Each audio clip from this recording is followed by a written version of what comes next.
World War I. The calm before the stupid. The early 20th century.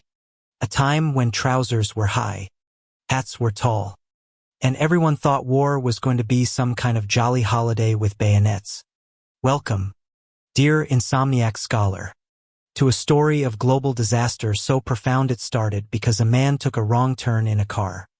But before we jump into SIVO and the slapstick doom spiral that was 1914, let's take a deep breath, fluff our pillows, and examine the world before it all went magnificently wrong. Imagine a world buzzing with optimism. It was the age of inventions. Airplanes were no longer just Da Vinci doodles. Telephones were all the rage among the well-to-do, and electric light was turning night into day. It was also a time when powdered wicks were thankfully dead and Europe was at the peak of its imperial strut. The big empires were behaving like overfed peacocks, parading their colonies and gunboats like teenagers showing off questionable tattoos. At the center of this bloated, brilliant stage was Europe. Europe. It was the geopolitical equivalent of a family dinner when no one likes each other. But everyone pretends just until someone spills the wine. The British Empire was the biggest kid on the imperial block. The sun famously never set on it, mostly because they kept stealing the clocks. Britain had India, Canada, huge chunks of Africa, and a fleet that could ruin your week before tea time. Then there was France, still incredibly proud and somewhat bitter about that whole Franco-Russian war thing in 1871. Spoiler: they lost badly. As in Paris occupied by Germans badly. So yes, France was quietly simmering. Germany, a rising star with a shiny new empire and an inferiority complex the size of the Black Forest. Led by Kaiser Wilhelm II. A man with a famously withered arm and an even more famously loud mouth. Germany was keen to prove it could play with the big boys. Russia was vast, cold, and ruled by Tsar Nicholas II, the sort of man who thought absolute monarchy was a terrific idea well into the age of constitutional governments. More on his appalling decision-making later. And then there was Austria-Hungary, a crumbling patchwork of ethnicities ruled by Emperor Franz Joseph, who by 1910 looked like he'd been embalmed and then reanimated with strong coffee. It was an empire held together with duct tape, denial, and military uniforms. Finally, Italy, ambitious, late to the empire party, and mostly looking for someone smaller to punch. And the Ottoman Empire, once mighty, now the sick man of Europe, less a player, more the board everyone else was fighting on. The early 1900s was soaked in the belief that humanity was on an unstoppable path to peace and prosperity. How very quaint. Intellectuals wrote about the end of war, because clearly humans had evolved beyond such barbarism. International trade was booming. There were peace conferences in The Hague. Nobel Prizes were being handed out like mints. Meanwhile, the nations of Europe were stockpiling weapons, expanding armies, and drawing up battle plans with the enthusiasm of small children designing treehouses armed with lasers. This contradiction between peace talk and saber rattling was the hallmark of the age. The more people said, "We'll never fight again," the more they secretly wanted to. The military elite still thought of war in terms of cavalry charges and quick victories. War was seen as noble. Officers dressed like opera performers and marched to battle accompanied by brass bands and blind optimism. It was all very romantic if you ignored the bloodshed, amputations, and trench foot, and the press utterly complicit. Newspapers egged on nationalism with headlines like "Our glorious Navy" and "The French are at it again." The public lapped it up. Who needs Netflix when you have xenophobia? By 1910, Europe was tangled in a web of alliances so dense you'd need a machete and a PhD to understand them fully. But here's the gist. Triple Entente. France, Russia, and Britain, sort of like the Avengers if the Avengers mostly just glared at Germany. Triple Alliance. Germany, Austria, Hungary, and Italy, a group that couldn't agree on pizza toppings, let alone foreign policy. These alliances were supposed to prevent war through mutual deterrence. Instead, they ensured that any conflict between two nations would suck in everyone else faster than you can say mobilization order. It was a giant game of dominoes. Except everyone thought they were the hand tipping the first piece. The irony, of course, is that the entire system collapsed because of one pistol, one archduke, and one very ill-timed sandwich run. But let's not get ahead of ourselves. The empires of Europe weren't content with squabbling on the continent. Oh no, they needed more. More land, more resources, more locals to civilize. Colonialism was the great distraction. While Europe bickered over borders, it also carved up Africa like it was the Sunday roast. The British held sway in India and much of Africa. France had Algeria into China and delusions of grandeur. Germany snagged a few African colonies, mostly out of spite. Belgium, led by King Leopold II, a man so cartoonishly evil he makes Bond villains look underwhelming, turned the Congo into a personal horror show. This global land grab created constant friction. Every time someone planted a flag in the Sahara, everyone else got nervous. Colonial crises were like marital spats, loud, petty, and always threatening to escalate. And yet the empires thought they were bringing progress. Schools, railways, smallpox, a mixed bag. To be generous. Mostly they brought boots and bureaucracy. Nothing screams peace like a naval arms race. Britain and Germany were locked in a wet Cold War of dreadnoughts. Massive floating death machines that looked like angry wedding cakes. Germany, eager to outshine its older cousin, poured money into its navy. Britain, not to be outdone, simply built more ships. It was a costly, paranoid game that delighted arms manufacturers and terrified anyone with basic arithmetic. And on land, rifles got better, artillery got bigger, machine guns became standard, poison gas was just waiting in the wings. And yet the military planners kept dreaming of cavalry charges. Bless them. The railways were the real killer app. Every major power had detailed plans to move troops at lightning speed. The logic: strike first, win fast.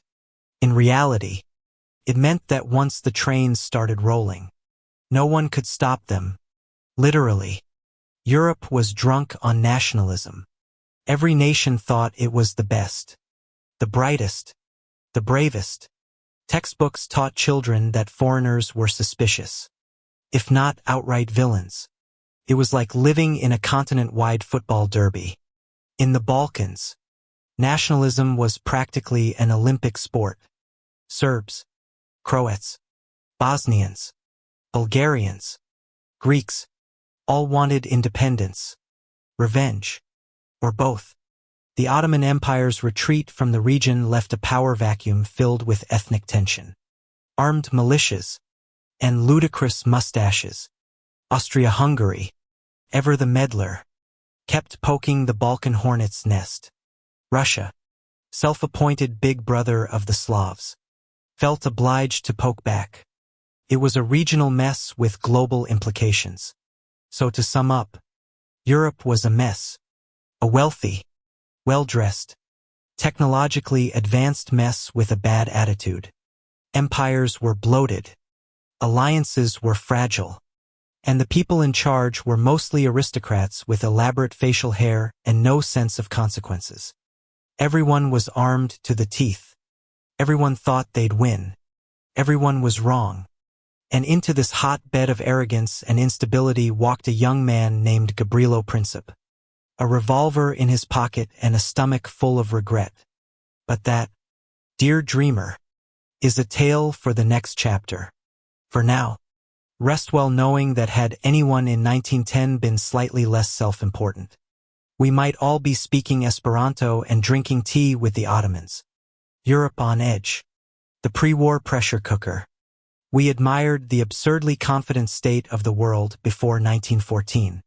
A symphony of progress, pomp, and poor decisions. Now, let's dim the lights and lower our voices as we creep into the pre-war decade where everything looked fine until it didn't. This chapter, like Europe itself, is a pressure cooker, beautifully polished on the outside and seconds away from exploding stew all over the wallpaper. Let's start with a classic grudge match. In 1871, Prussia beat France in the Franco-Russian War and decided to mark the occasion by stealing Alsace-Lorraine, a region rich in coal, culture, and passive-aggressive border signs. The loss of Alsace-Lorraine wounded France deeply. Think national heartbreak mixed with a splash of existential crisis. French school children were taught to remember the lost provinces. Every map showed the outline of France with Alsace-Lorraine shaded in dramatically like a phantom limb. Meanwhile, Germany strutted about with its shiny new empire, proclaiming itself a unified powerhouse. France brooded. Germany pined. Europe watched awkwardly from the sidelines. This bitter resentment simmered for decades, infecting diplomacy, art, and even mustache styles. When we say Europe was a tinderbox, France and Germany were the two BLO holding matches and glaring at each other over a gas leak. Let's talk Germany. The new kid at the imperial table.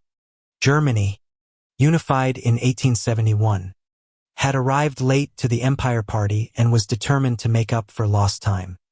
With its booming industry, massive population, and unsettling fondness for iron crosses, Germany was like a teenager who just discovered protein shakes and nature. Kaiser Wilhelm II, the belligerent ringleader, wanted what the British had: colonies, naval supremacy, and global swagger. But what he got was suspicion and rolled eyes. He sacked Bismarck, his far more sensible chancellor, talked too much in interviews, and once described himself as the peacekeeper of Europe, while simultaneously building a navy large enough to block out the sun. Britain naturally was unimpressed. France was alarmed. Russia kept sharpening its bayonets. Germany felt isolated and threw itself into alliances like a desperate man on a speed date. Now, the Balkans, a glorious mosaic of nations, languages, and grudges that dated back centuries. If you could weaponize drama, the Balkans would be a nuclear power. Once ruled by the Ottoman Empire, the region became a chaotic game of musical chairs. As the Turks lost control, Serbia, Bulgaria, Greece, Montenegro, and Romania all danced for independence. Territory and validation, nationalism surged. Old empires cringed. Austria-Hungary, ever the meddling uncle, wanted influence in the region. Serbia, young and scrappy, wanted to unite all Slavs under its own charmingly unruly roof. Russia, playing big brother to Serbia, decided to weigh in. And just like that, you had a multi-generational family feud armed with rifles. Two Balkan Wars, 1912 and 1913, made matters worse. Serbia emerged stronger, more confident, and slightly more insufferable. Austria-Hungary grew nervous. Germany panicked about losing influence. Russia smelled opportunity. It was like Game of Thrones, but with more medals and fewer dragons. Let's shift to the seas, where Britain and Germany were locked in a passive, aggressive arms race involving dreadnought battleships. Enormous floating fortresses that made previous ships look like bathtub toys. Britain had long ruled the waves with its Royal Navy. Germany, under Wilhelm's direction, wanted in. The result: decades of shipbuilding, espionage, and tense standoffs involving admirals with Monless. The British press called the German Navy a threat to peace. The German press accused the British of paranoia. They were both correct. Everyone got nervous. The result was a military-industrial boom where budgets ballooned and tech advanced faster than the diplomats could keep up. It was like two neighbors each buying tanks to protect their flower beds. Over in the east, Russia lumbered through the early 20th century with all the grace of a bear on stilts. Tsar Nicholas II ruled an empire that stretched from Poland to the Pacific. But he ran it like a man afraid of telephones. After a humiliating loss to Japan in 1905, yes, Japan, Russia endured a revolution that nearly toppled the monarchy. The Tsar responded by giving the people a parliament and then ignoring it completely. Internally, the empire was a mess. Peasants wanted land. Workers wanted rights. And everyone wanted the Tsar to make up his mind. Externally, Russia tried to project power in the Balkans to distract from its own domestic circus. And let's not forget the army. Vast, slow, under-equipped, but terrifying purely because of its size. Russia was the wild card in Europe's game of chicken. Not because it was clever, but because no one, not even the Russians, knew what it would do next. Italy had finally unified in the 19th century and immediately set about trying to act like one of the big boys. It joined the Triple Alliance with Germany and Austria-Hungary, but secretly fancied France. Italy's foreign policy was like its pasta, tangled and full of unexpected ingredients. It wanted territory in North Africa, influence in the Balkans, and maybe some Austrian land on the side. But mostly it wanted respect. Spoiler alert. It wouldn't get much until it switched sides mid-war. But for now, Italy was in the corner, awkwardly practicing military marches and hoping someone would notice. Austria-Hungary was a glorious mess of nationalities, languages, and conflicting agendas. Think of it as a group project where no one speaks the same language and half the members want to quit. Ruled by Emperor Franz Joseph, a man who'd been in charge since before Lincoln was president. The empire struggled to keep its many ethnic groups in line. Czechs wanted autonomy. Hungarians wanted power. Slavs wanted out. The army was underfunded. The bureaucracy was glacial. The only thing holding it all together was tradition, fear, and elaborate uniforms. Austria-Hungary viewed Serbia as a threat to its very existence. Why? Because if Serbia inspired Slavic independence, the empire could unravel faster than you can say dual monarchy.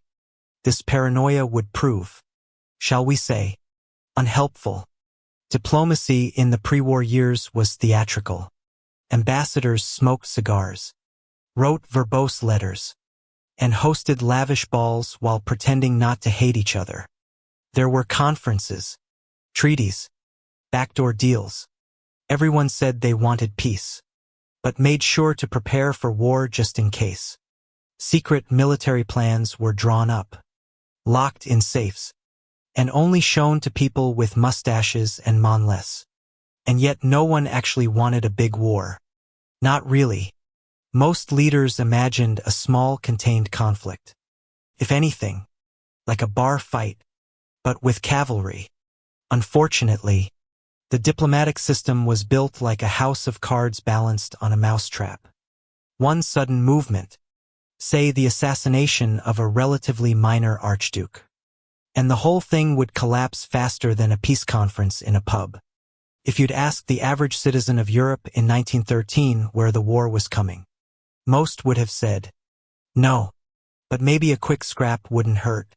Nationalism had infected the public like glitter at a school play. Young men were itching to prove their courage. Newspapers ran patriotic fluff about honor, duty, and defending the homeland. Everyone assumed the war would be quick, glorious, and done by Christmas.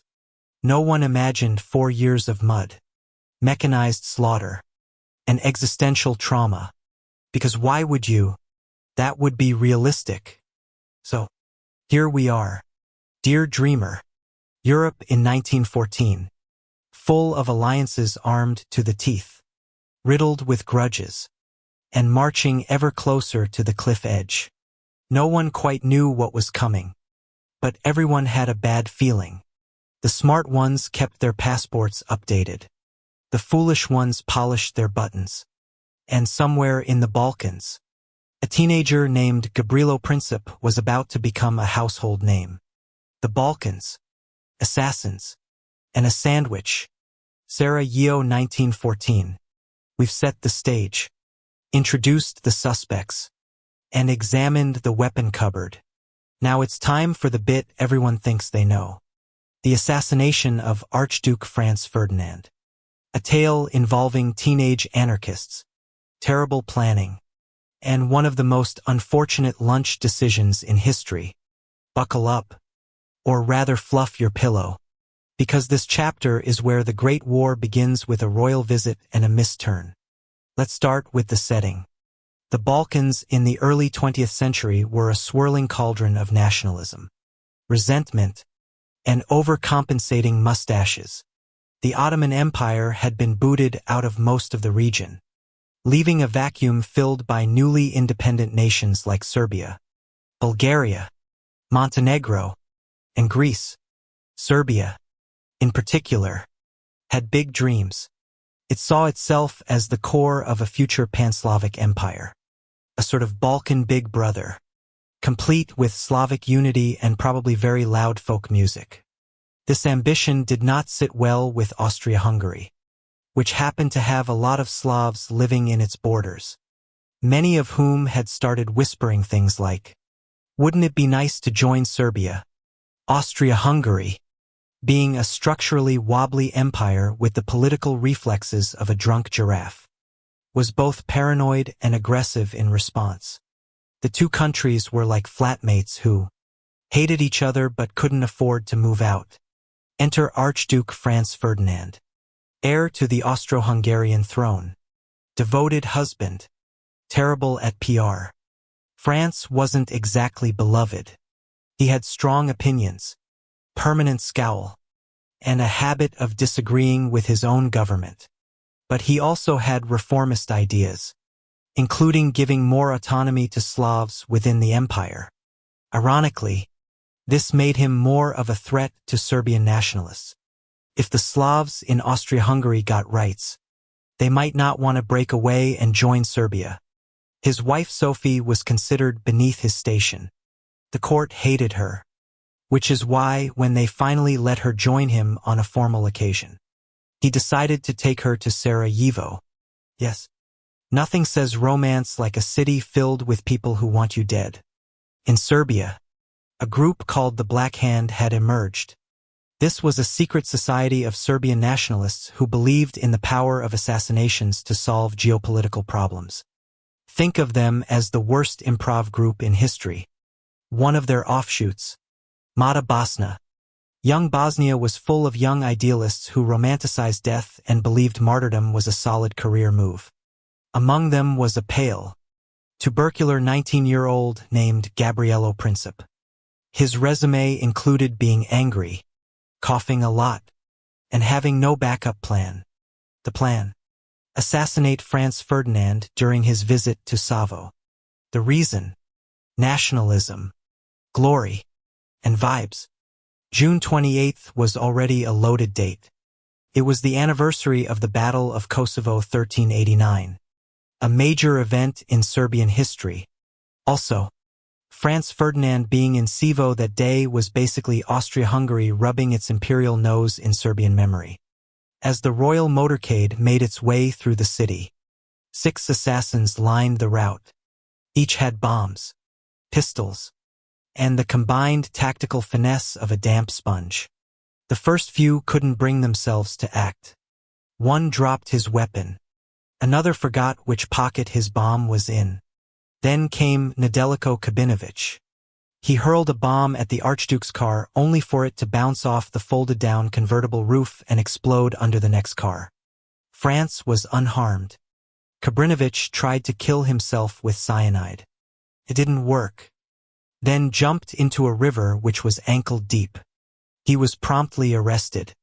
After that, the remaining assassins scattered. Franz Ferdinand, shaken but undeterred, went to the town hall for his official reception. There, in an impressively icy move, he berated the mayor. "Mr. Mayor, I come to visit and am greeted with bombs. It is outrageous." After the reception, the Archduke decided to visit the wounded in hospital. His driver was not informed that the route had changed. So, as the motorcade drove down Franz Josef Street, someone realized they were headed the wrong way. The driver tried to reverse badly. This caused the car to stall right in front of Gabriello Principe. Now, Principe had failed earlier and was sulking with a sandwich outside a deli. Suddenly, fate parked the target directly in front of him. He stepped forward and fired 2 shots. One hit Sophie in the stomach. One hit Franz Ferdinand in the neck. She reportedly said, "For heaven's sake, what has happened to you?" Before collapsing, Franz managed, "It is nothing. It is nothing." Before dying moments later, they both died within minutes. Back in Vienna, Austria-Hungary was furious. But it wasn't entirely spontaneous. The government had been itching for a reason to slap Serbia. And this was gift-wrapped outrage. Over the next few weeks, they issued an ultimatum to Serbia so extreme. It was practically designed to be rejected. Serbia, to everyone's surprise, mostly accepted it. Except one clause. Austria-Hungary declared war anyway. Russia mobilized to protect Serbia. Germany mobilized to protect Austria-Hungary. France mobilized because Germany did. Britain mobilized because Germany invaded Belgium. And just like that, the world tipped over. Who was to blame? Short answer: everyone. Was Prince Seip a villain or a tragic idealist? Was Austria-Hungary overreacting or defending its sovereignty? Did Germany push for war or just fall into it? Was the whole alliance system built by lunatics with mindless? Yes. To all of the above. History rarely has neat villains. What it does have is a spectacular number of people making bad decisions, refusing to back down, and believing that war would be short, sweet, and victorious. And there you have it. My nodding Napoleons. One sandwich. One teenage assassin. And one very confused driver triggered the deadliest war the world had ever seen. The next chapter. The war begins. Mobilization madness. First battles. The rush to the trenches. Down the rabbit hole. The war begins. We've done the prologue. The plotting. The powder keg. And now finally the bang. In this chapter, we take our first soggy steps into the Great War itself. What began with bullets in Sivo exploded into mobilization orders, clunky strategies, doomed offensives, and mud. So much mud. Prepare yourself for diplomacy in free fall, generals chasing ghosts, and the early battles that taught everyone one unforgettable lesson. No one had a bloody clue what they were doing. After the assassination, Europe played the worst ever game of chicken. For weeks, nothing happened. Then everything happened at once. Austria-Hungary, with Germany's backing, the so-called blank check, declared war on Serbia on the 28th of July. Russia mobilized in Serbia's defense. Germany declared war on Russia on the 1st of August. France mobilized. Germany declared war on France on the 3rd of August. And to top it off, Germany invaded Belgium, prompting Britain to declare war on Germany on the 4th of August. This wasn't a slow descent. It was a diplomatic bungee jump with the cord cut halfway down. Everyone thought the war would be short. A few decisive battles. A march on a capital. A peace treaty. Then home in time for tea. And medals. As we'll see, this was not the case. The key word of the hour was mobilization. Think less gentle rallying of troops and more massive logistical frenzy. Train timmets were sacred texts. Military plans depended on perfect timing. Delays could mean defeat. Germany, obsessed with its beloved Schlieffen Plan, had to hit France before Russia could mobilize fully. The idea: swing through Belgium, capture Paris, then pivot east. Easy. Problem: Belgium wasn't keen on being trampled. Britain had a treaty from 1839 promising to defend Belgian neutrality. When Germany invaded, Britain honored that dusty scrap of paper and ended the war. So now, because of an assassination in the Balkans and a treaty older than the telephone, Europe was fully on fire. Germany's invasion of Belgium began on the 4th of August. The Belgians, outnumbered and outgunned, still resisted heroically. Cities like Leg held up the German advance for longer than anyone expected. The Germans responded with overwhelming force and atrocities. Towns were burned. Civilians executed. The world recoiled. Germany justified it as, "Frankly, we're in a hurry." The French, meanwhile, charged into Alsace-Lorraine with glorious red trousers and suicidal optimism. Plan 17 was the French strategy, and it was essentially attack. Attack again. Die dramatically. Spoiler: it didn't go well. The Germans pushed deep into France. By September, they were 30 miles from Paris. It looked like the Schlieffen Plan was working. Then came the miracle on the Man. The First Battle of the Man, 5th to 12th of September, saw French and British forces stopped the German advance just short of the capital. Soldiers were rushed to the front in taxis. Actual Parisian taxis. That's how desperate it was. The German army, overextended and facing fresh Allied resistance, retreated slightly. Both sides then tried to outflank each other northward in what became the race to the sea. Spoiler: no one won. By the end of 1914, the front had frozen into a stalemate, stretching from the Swiss border to the North Sea. The war of movement was over. Enter the trench warfare era. The trenches were both a tactical necessity and a waking nightmare. Dug into the earth in zigzagging lines, they offered protection from artillery and every other form of human dignity. Conditions were horrific. Mud that could swallow boots and sometimes men. Rats the size of cats. Lice that caused endless itching and trench fever. Trench foot caused by constant dampness, sometimes leading to amputation. Food that barely qualified as food. Bully beef. Anyone. And always the sound of artillery. Explosions became background noise. Sleep was rare. Cleanliness was mythical. Yet somehow they endured. While Western Europe descended into trench hell, the Eastern Front was a different beast. Bigger distances, faster movement, and armies that often lost track of themselves. Russia invaded East Prussia and got absolutely walloped at the Battle of Tannenberg. August 1914, where Germany under Generals Hindenburg and Ludendorff destroyed an entire Russian army. But Russia wasn't done. It had lots of men. Supply lines were a mess.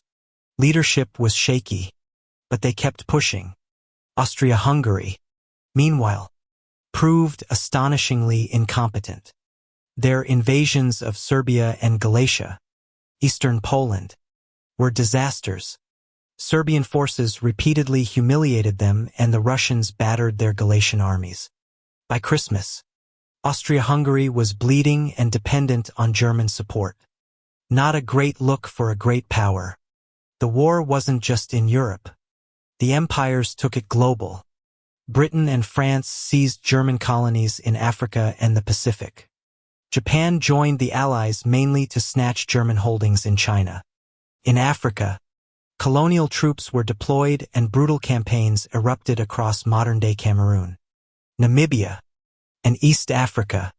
The war was sold as a European conflict, but fought by men from India, Senegal, Canada, Australia, and beyond. The world in World War I was no exaggeration. By December 1914, Both sides had suffered hundreds of thousands of casualties. The German advance had stalled. The French were exhausted. The British were digging in. Russia was struggling, but massive. And everyone was still convinced they were just a few good battles away from victory. Then, in a strange moment of humanity, came the Christmas truce. On Christmas Eve, along parts of the Western Front, German and British troops sang carols. Some shouted greetings. Then on Christmas Day, small groups emerged from the trenches. They shook hands, swapped gifts, buried their dead, even played football. It wasn't universal, and it didn't last. By New Year, the shelling resumed. But for a moment, in a war designed to crush the human spirit, soldiers showed more sanity than the generals ever did. And there we have it. Dear dreamer, the first year of the Great War. What began as a fast-paced blitz spiraled into a bloody, boggy slog. Generals planned like it was 1815. Soldiers suffered like it was the apocalypse. Trenches stretched like scars across Europe. Millions fought. Hundreds of thousands died. And everyone still thought the war would be over soon. Next time. 1915 to 1918. Guess. Gallipoli. And the so. You're not going to like it, but you'll learn something. The final push. 1915 to 1918. When we left off, Europe had managed to crawl into trenches and get very, very stuck. Now begins the middle stretch of this historical traffic jam. 1915 to 1918. These are the years where idealism dies. New horrors emerge. And everyone doubles down on the worst decisions possible. Guess.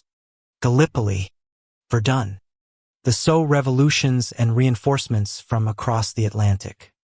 After 1914's bloody opening act, the generals had a clear takeaway. Let's do that again. But with more explosions. Enter poison gas. The Germans used chlorine gas at the Second Battle of Ypres in April 1915. Watching as green clouds drifted across no man's land and turned lungs into soup. It was terrifying, but ultimately unreliable. Wind is a fickle ally. Soon everyone joined the Chemical Arms Club. Britain, France, even Russia got in on it. Mustard gas, phosgene, and other alphabet soups of doom filled the air. Soldiers were issued gas masks, some of which looked like haunted teapots. Meanwhile, the Eastern Front saw some movement. Germany and Austria launched a joint attack at Goritano, forcing Russian troops to retreat hundreds of miles. Russia, under-equipped and demoralized, began to look more like a crumbling bear than a great power. And then came Gallipoli. Gallipoli. If you ever want to watch a beautiful idea crash into a cliff of reality, this one's for you. The Allies, particularly Winston Churchill, then First Lord of the Admiralty and not yet the cigar-chomping icon, thought opening a new front could break the stalemate. The plan: sail through the Dardanelles, knock the Ottoman Empire out of the war, and resupply Russia through the Black Sea. Execution dismal. In April 1915, British, Australian, New Zealand, and French troops landed on the Gallipoli Peninsula. The terrain was brutal. The Turkish defense fierce, led by a certain Mustafa Kemal, later known as Ataturk, and the Allied leadership optimistic. Months of trench warfare followed. The weather was appalling. Casualties mounted. Flies outnumbered bullets. By the end of the year, the Allies pulled out. A total failure. It was a defining moment for Australia and New Zealand. Hello, Anzac legend. And a source of pride for modern Turkey. For everyone else, it was an embarrassing detour. If 1915 was the warm-up, 1916 was the main event for trauma. Two of the most infamous battles in military history took place this year. The Germans launched a massive offensive against Verdun, a symbolically important French fortress. The plan: Bleed France white. It worked. And not in a good way. The battle lasted from February to December. That's right. Nearly a year. Over 700,000 casualties for minimal territorial gain. French soldiers rotated constantly to avoid complete collapse. The motto became Isla. They shall not pass. They didn't. But neither did anyone else. To relieve pressure on Verda, the British launched their own offensive at the Somme. The first day, the 1st of July 1916, was the bloodiest in British military history. Nearly 60,000 casualties in one day. The generals believed their week-long artillery barrage had wiped out German defenses. It hadn't. Men went over the top into machine gun fire, barbed wire, and chaos. The offensive dragged on for months. By November, over 1 million men had become casualties. The front barely moved, and still the war raged on. In 1916, the British debuted a new toy, the tank. Clunky, slow, and prone to breaking down. These mechanical beasts nonetheless terrified the Germans. They wouldn't be decisive in 1916, but they were a sign of things to come. Aircraft improved. 2. Dogfights became a regular feature of the war. The legendary Red Baron, Manfred von Richthofen, soared through the skies, racking up kills and reinforcing the war's growing mythos. Submarines also got nastier. Germany's U-boat campaign intensified, sinking merchant ships and triggering diplomatic fury. This will be important later. Hello, America. Russia, bless its battered soul, finally fell apart in 1917. Years of military disaster, food shortages, and political repression boiled over. In March, Tsar Nicholas II abdicated. A provisional government took over but failed to fix anything. Meanwhile, a certain Vladimir Lenin, smuggled back into Russia by the Germans, began stirring the pot. By November, Lenin and the Bolsheviks staged a second revolution. The provisional government was swept aside. Russia now belonged to the communists. They promptly negotiated peace with Germany. The Treaty of Brest-Litovsk in early 1918 pulled Russia out of the war, handing over massive territory in the process. Enter America. On the 6th of April 1917, after German U-boat sank too many ships and the infamous Zimmermann telegram, in which Germany encouraged Mexico to attack the U.S., America declared war on Germany. First, the impact was mostly moral. The U.S. Army wasn't quite ready. But American industry, optimism, and fresh troops would become crucial in 1918. President Woodrow Wilson framed the war as a noble crusade to make the world safe for democracy. Cute. But the doughboys brought steel. Not just slogans. With Russia out of the picture, Germany saw a rare and fleeting opportunity. They shifted nearly 50 divisions from the Eastern to the Western Front and launched one final all-or-nothing gamble. Operation Michael, the first of several offensives known collectively as the Spring Offensive of 1918. On the 21st of March, German artillery opened with a thunderous barrage, followed by stormtrooper units trained to infiltrate enemy trenches with speed and surprise. It worked. The Germans smashed through Allied lines with terrifying force, capturing more ground in weeks than anyone had in years. But their success came at a price. The speed of the advance became its greatest weakness. The Germans outran their supply lines and reinforcements, forcing exhausted troops to fight without food, rest, or ammunition. Discipline frayed. Looting became common. And crucially, strategic goals were muddled. Instead of punching through to Paris, German advances began to spiral into scattered objectives. Their momentum waned. Meanwhile, the Allies had a new secret weapon, the American Expeditionary Force. By the summer of 1918, Hundreds of thousands of fresh U.S. troops arrived at the front, bringing not just numbers, but morale. Their presence stiffened Allied resistance and bought time to regroup. The French and British coordinated a counteroffensive. In August, the 100 Days Offensive began. This time it was the Allies who struck with coordination and purpose. Backed by tanks, planes, and overwhelming artillery, they began driving the Germans back. One city after another fell. German command realized the tide had turned. At home, Germany was coming apart. Mutinies erupted in the navy. Protests spread. The economy was broken. On the 9th of November, Kaiser Wilhelm II abdicated and fled to the Netherlands. The monarchy collapsed. A Weimar Republic was declared. 2 days later, on November 11th, 1918, at precisely 11 a.m., the armistice came into effect. On the 11th hour of the 11th day of the 11th month, the guns finally fell silent. The war was over, but the damage was only just beginning. So there it is, my drowsy general. The long grim crescendo of the Great War. Gas turned the air into a weapon. Gallipol turned ambition into farce. Verdun and the S turned entire generations into ghosts. Russia imploded. America arrived.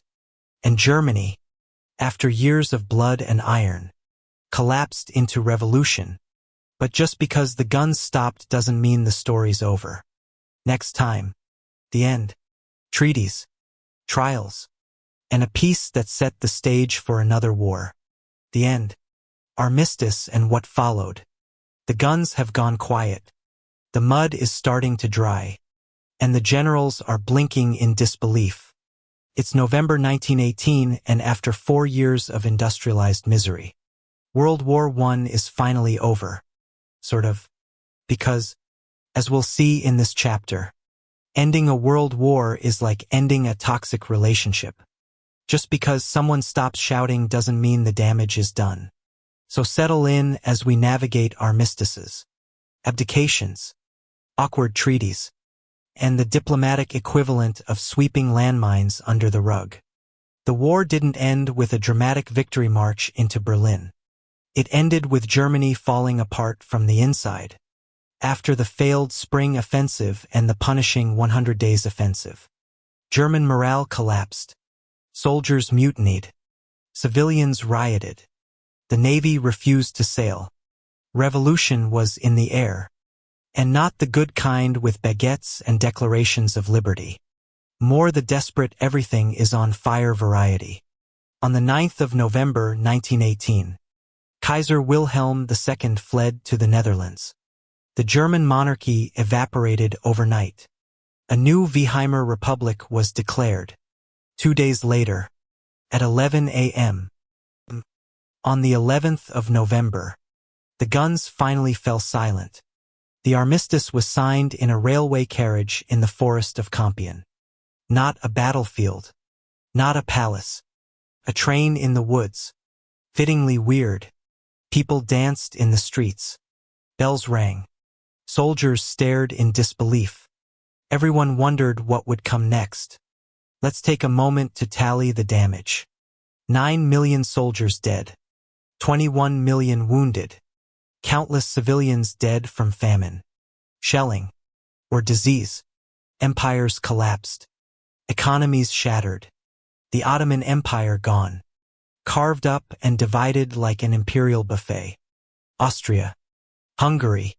Also gone. Replaced by Austria. Hungary. Czechoslovakia. Yugoslavia. And others. A whole grag of new states drawn by men who had never visited the regions they were carving. Russia mid-revolution. Civil war between Bolsheviks and anti-communists was tearing the place apart. Not ideal. And Germany defeated, humiliated, and about to be handed a treaty that would ensure no one got a good night's sleep for the next 20 years. In 1919, world leaders gathered in Paris to decide how to rebuild and punish the world. It was less peace conference, more political bake-off with vengeance frosting. The main players, Gore Clemenceau, France, wanted revenge and security, hated Germany, hated compromise, possibly hated fun. David Lloyd George, Britain, wanted to balance peace and punishment, also wanted to win the next election. Woodrow Wilson, USA idealist, believed in self-determination and his 14 points. Also believed he could change Europe with words and handshakes. Cute. The losers, Germany, Austria, etc., weren't invited to negotiate, just to sign. Awkward. The Treaty of Versailles was signed on 28th of June, 1919, exactly 5 years after Franz Ferdinand was shot. Because symbolism fixes everything. Key points. Article 231. The infamous War Guilt Clause. Germany had to accept full responsibility for the war, even though, as we've seen, everyone had their grubby hands on that steering wheel. Reparations. Germany had to pay massive sums to the Allies. The final bill, 132 billion gold marks. That's a lot of sausages. Territorial losses. Alsace went back to France. The Saar was occupied. Germany lost all overseas colonies. Poland was reborn and given a corridor to the sea right through Germany. Military restrictions. The German army was capped at 100,000 men. No tanks. No aircraft. No submarines. Not even a decent parade. To many Germans, this wasn't peace. It was humiliation. And resentment would simmer like an angry Bautist until a certain mustachioed Austrian turned up ranting about national pride. The Treaty of Versailles was just one part of the peace process. Others included Treaty of Sanja. Austria. Austria lost land and had to pretend it had nothing to do with Germany. Boiler. It did. Treaty of Tryon. Hungary. Hungary was sliced into bits. It still hasn't gotten over it. Treaty of Sarah Ottoman Empire. A messy attempt to dismantle the Ottoman legacy. Later replaced by Treaty of Lausanne after Turkey said no thanks and fought back. These treaties redrew maps but ignored reality. Ethnic groups were split. New nations were unstable. The seeds of future conflicts were sown with elegant pens. Wilson's big idea was the League of Nations, an international organization to prevent future wars through collective security and very stern letters. Sadly, the U.S. Senate refused to join. Germany and the Soviet Union were initially excluded. It had no army, no teeth, and no patience. It was like a security guard with a whistle, but no trousers. Still, the idea of international cooperation would live on. Eventually, the war had wrecked Europe's economy. Infrastructure was destroyed. Industry was exhausted. Inflation ran wild. In Germany, hyperinflation hit by 1923. Bread cost billions of marks. Wheelbarrows carried cash, not groceries. Was laughable if it wasn't so tragic. Millions of veterans returned home physically and emotionally shattered.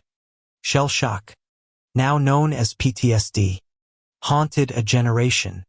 Literature, poetry, and art became darker, raw, and bitter. Women having joined the workforce in wartime began demanding rights and in many places got them.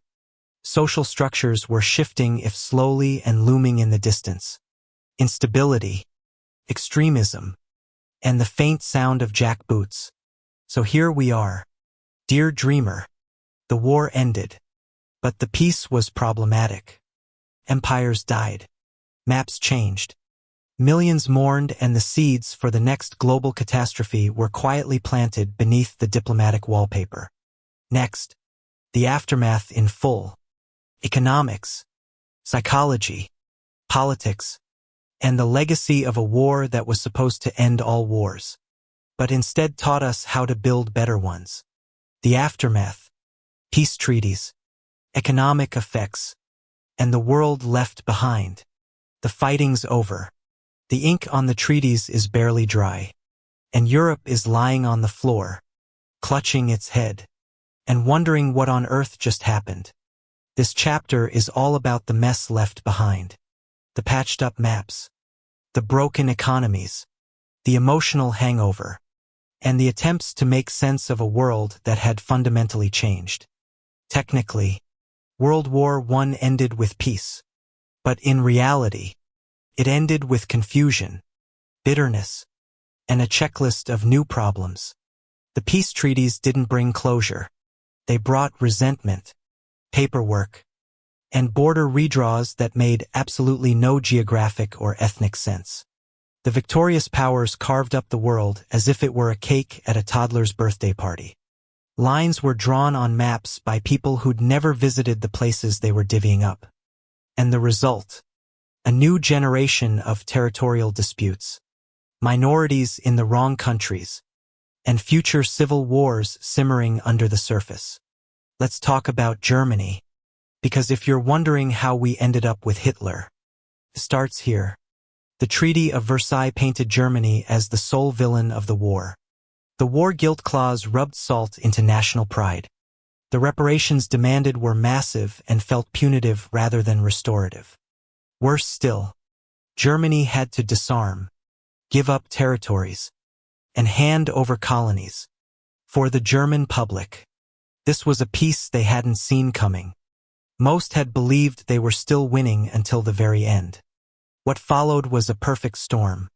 A crippled economy, humiliated national identity, political instability, veterans returning with trauma and no jobs. Into that chaos stepped extremists from all sides, and one very angry man with a mustache. The Austro-Hungarian Empire, once a sprawling, dysfunctional alliance of ethnicities held together by bureaucracy, imperial etiquette, and a shared aversion to efficiency, collapsed entirely in the wake of defeat. Its dissolution was less a clean break than a sudden implosion as national groups scrambled to assert independence and redraw boundaries according to ethnic lines. Historical claims, and occasionally sheer wishful thinking. From the rubble emerged a set of newly minted nation-states: Austria, Hungary, Czechoslovakia, and the Kingdom of Serbs, Croats and Slovenians, later known as Yugoslavia, among others. These changes were formalized in a series of treaties, particularly the Treaty of Sanjame 1919 and the Treaty of Trianon 1920, which aimed to dissolve the Austro-Hungarian Empire and redistribute its territories based on ethnic composition and political interests. The collapse of the empire had been set in motion by its military failures and internal ethnic tensions. As the war dragged on and Austria-Hungary's multinational army disintegrated, nationalist movements within the empire's borders began asserting their independence. Czechs, Slovaks, South Slavs, and others declared their own provisional governments, sometimes before the war even officially ended. The powers eager to weaken Central Europe and promote self-determination supported these breakaway efforts in principle, though often inconsistently in practice. In theory, these were sovereign states founded on principles of national self-determination. In practice, they were riddled with internal tensions, economic fragility, and minority populations that didn't quite fit the new national narratives. Each new country inherited border disputes, inflation, refugee crisis, and the awkward legacy of having relied on Vienna for everything from postal systems to plumbing. Overnight, aristocrats became commoners, customs unions evaporated, and rail lines terminated at invisible walls. Hungary in particular suffered a brutal national identity crisis. The Treaty of Trianon in 1920 locked off about two-thirds of its territory, transferring vast swaths of land to Romania, Czechoslovakia, and the newly formed Yugoslavia. Over 3 million ethnic Hungarians suddenly found themselves living outside the borders of Hungary. The loss of Transylvania alone was a deep wound. For Hungarians, it wasn't just a geopolitical setback. It was a psychological trauma. National mourning followed. Street names were changed. School children memorized lost cities like mantras. It was as if the entire country had been downsized without notice and expected to smile about it. The resentment festered, feeding political instability and future revanche dreams that would echo into the next war. The Ottoman Empire, already on its last legs, was dismantled by the Allies and turned into a colonial playground. Britain and France grabbed huge chunks of the Middle East through Sykes-Picot, a secret agreement dividing Arab lands between them. The Treaty of Sèvres carved up the rest. But Turkish nationalists under Mustafa Kemal Ataturk rejected it. A war of independence followed. The final result was the Republic of Turkey, born in 1923, and a trail of broken promises to Arabs and Armenians. The promised Arab independence never happened. Surprise! The seeds of multiple future conflicts were planted here, with borders that still haunt the region to this day. Russia had dropped out of the war in 1917 and descended straight into a civil war that made the Western Front look well organized. The Bolsheviks fought the Whites, a loose alliance of anti-communists, and everyone else suffered. The war lasted until 1922, left millions dead, and birthed the Soviet Union. Meanwhile, Poland reappeared on the map and immediately got into a war with Soviet Russia. The New World was barely born and already throwing punches. The economic fallout from World War I was catastrophic. Europe was broke, in debt, and structurally wrecked. Germany faced hyperinflation. By 1923, it took a wheelbarrow of cash to buy bread. Britain had borrowed heavily and lost its financial dominance.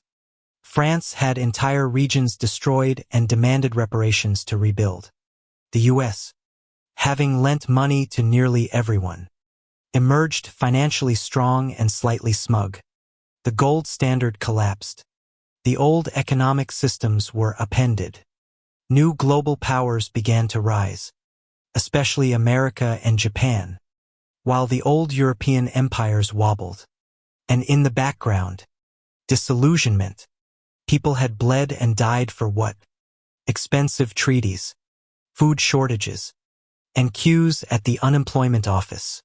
One of the few social shifts. Women. With millions of men at war, women had stepped into roles in factories, transport, medicine, and even auxiliary military services. After the war, many were told to go back to the kitchen. Many politely declined. The 1920s saw the beginnings of women's suffrage in several countries, along with social reforms changing fashion. Hello, flappers, and a crack in the traditional gender roles. Elsewhere, the working class was fed up. Strikes spread. Communist movements gained popularity. The war had promised unity and delivered trauma. People wanted change, and some were willing to fight for it. The psychological toll of the war left deep marks. Shell shock, now known as PTSD, was rampant, but poorly understood. Veterans returned, changed. Families were fractured. In art and literature, the war birthed a new tone: bitterness, irony, and disillusionment. The age of gallant cavalry charges was over. In its place came the poetry of Wilfred Owen and Siegfried Sassoon, the novels of Erich Maria Remarque. All quiet on the Western Front. The art of Otto Dix and George Gra. Grotesque, haunting, unforgettable. The Roaring Twenties roared partly because people were trying to drown out the memories of 1914 to 1918. Let's be honest. World War I didn't end so much as pause. Germany felt punished, not healed. Borders were drawn without consent. Economies were strained to the breaking point. Nationalism was back, louder than ever. The League of Nations was well-intentioned, but toothless. It would take just 2 decades for the world to plunge back into darkness. This time, the sequel would be even worse. And so, my softly snoring scholar, the world staggered out of World War I. Bruised, battered, and baffled. Empires vanished. Maps were rewritten. The economy tanked and the survivors tried to carry on with haunted eyes and hollow laughter. The war was over. Yes. But peace. That was another story. The legacy. How the First World War changed everything. We've made it through the bullets, the bunkers, the backstabbing treaties, and the economic chaos. Now we step back and look at the big picture. World War I didn't just kill soldiers. It murdered monarchies. By 1918, the German Empire was gone. The Austro-Hungarian Empire had collapsed into ethnic confetti. The Ottoman Empire was carved up and crumbling. The Russian Empire had imploded into revolution. What rose in their place? A chaotic patchwork of republics, radical ideologies, and unstable governments. Many of them barely survived the 1920s, let alone the century. Kings and Kaisers were out. Bureaucrats and ideologues were in. The old world order had cracked like a teacup dropped off a balcony. With empires dead, modern nation-states took center stage. But these weren't always stable liberal democracies. No. The 1920s and 30s saw a swing from monarchies to extremes. Fascism in Italy and Germany. Communism in the Soviet Union. Authoritarianism in Hungary, Romania, Spain, and others. Many of these regimes were born from post-war chaos. People wanted order, security, purpose, and if that came with uniforms and censorship, well, so be it. The modern state became bigger, more involved, more repressive when it wanted to be. World War I killed the old ideals of glorious battle. Cavalry charges were replaced by machine guns, tanks, and air raids. Chemical warfare broke the last taboo. Wars became total. Civilians became targets. Entire economies were mobilized. The idea that wars could be fought cleanly was buried under barbed wire and cratered earth. And yet, despite the horror, nations began preparing for the next one almost immediately. World War I was not the war to end all wars. It was the tutorial level. Let's be brutally honest. World War I didn't just precede World War II. Caused it. The Treaty of Versailles left Germany humiliated and angry. The Great Depression, partly triggered by war debt and economic instability, destabilized already fragile governments. The rise of Hitler, Mussolini, and Tojo can all be traced back to the wreckage of World War I. By the late 1930s, the world had forgotten the horror or chosen to ignore it, and the cycle began again. Despite the failure of the League of Nations, World War I planted the idea that international problems required international solutions. The United Nations would later rise from these ashes. Global diplomacy, flawed as it is, became the norm. Ideas like self-determination, human rights, and collective security gained ground, though usually after another crisis reminded people why they mattered. World War I cracked open traditional societies. Women had worked, voted, organized. Old class systems were weakened. The idea that a privileged elite should run everything less popular after the elite had marched millions into machine guns. Culturally, the war ushered in modernism. Literature became fragmented, cynical, searching. Hello T.S. Eliot, Virginia Woolf, Eric Maria Remarque. Art went abstract and surreal. Dadaism. Anyone. Music lost its romanticism and embraced dissonance. Thanks to Stravinsky, the world had been dislocated. Culture followed suit. War I became a canvas for mourning, misunderstanding, and meaning. Cenotaphs and memorials sprang up across Europe. Remembrance Day was born. Poppies became a symbol of sacrifice. But narratives varied. In Britain and France, the war became a story of endurance and honor. In Germany, it became a story of betrayal and victimhood. In Russia, it was largely erased and rewritten by Bolshevik historians. The way we remembered the war shaped the way we prepared for the next. World War I left behind ghosts that still haunt us. The normalization of civilian casualties. The failure to support returning veterans. The idea that war was both inevitable and winnable. PTSD entered the medical lexicon, and the lesson, if there is one, is this: modern war is not a test of courage or glory.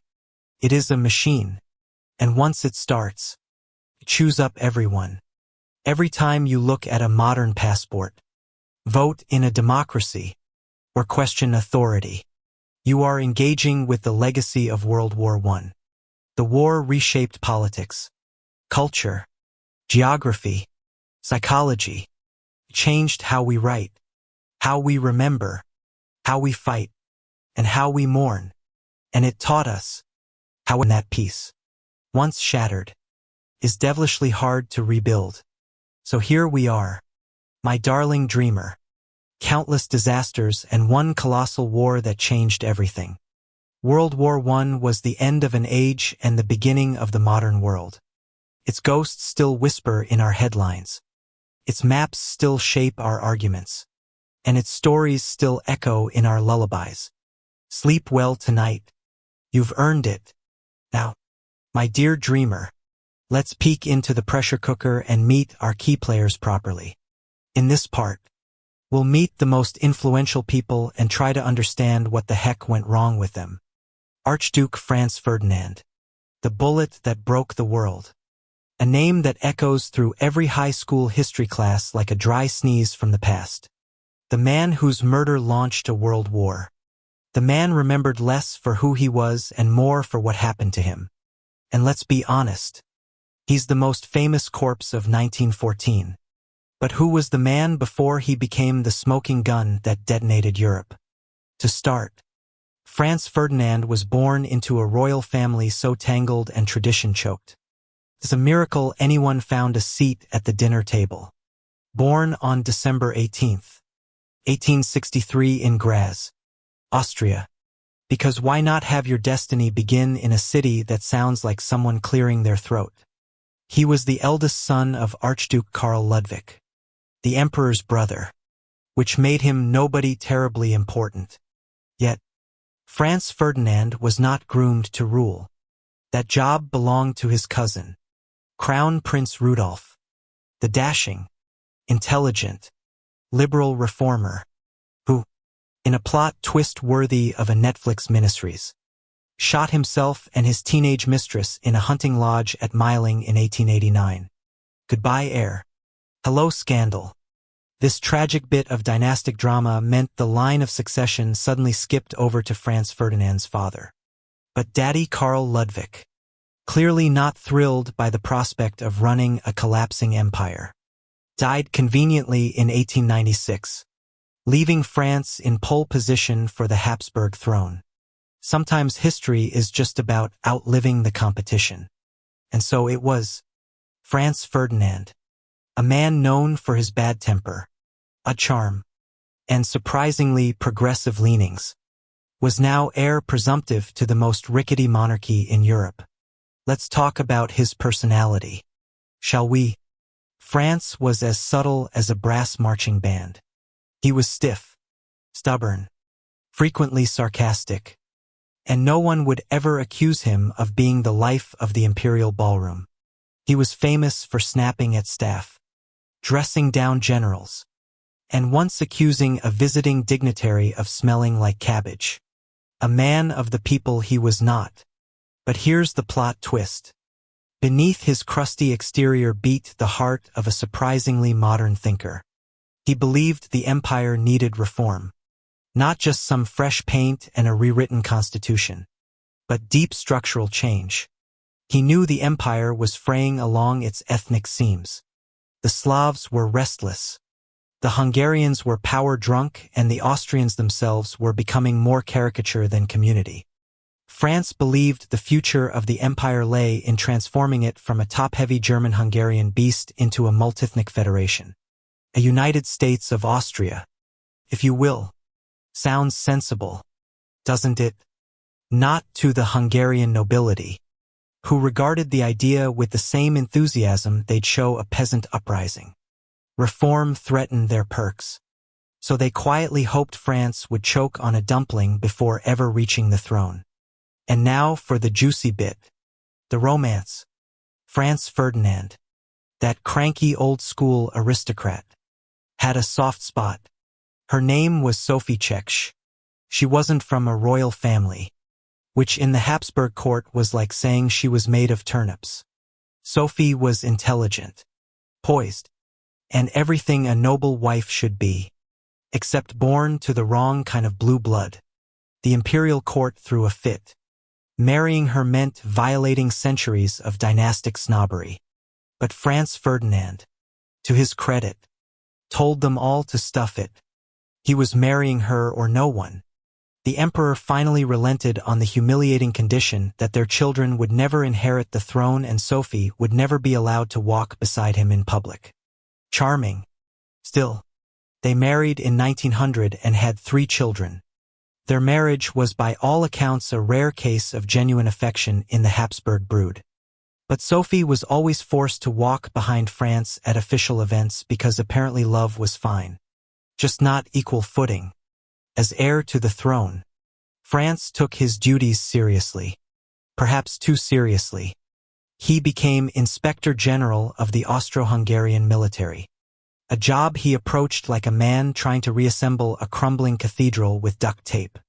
He loathed corruption, inefficiency, and any officer who seemed more decorative than dangerous. Naturally, he alienated half the army, but he pressed on, convinced he could shape an empire with reform, restraint, and the occasional rage-fueled memorandum. By 1914, Franz Ferdinand had become a paradox. A reformer hated by conservatives. A conservative distrusted by liberals. A peacemaker regarded as dangerous by warmongers.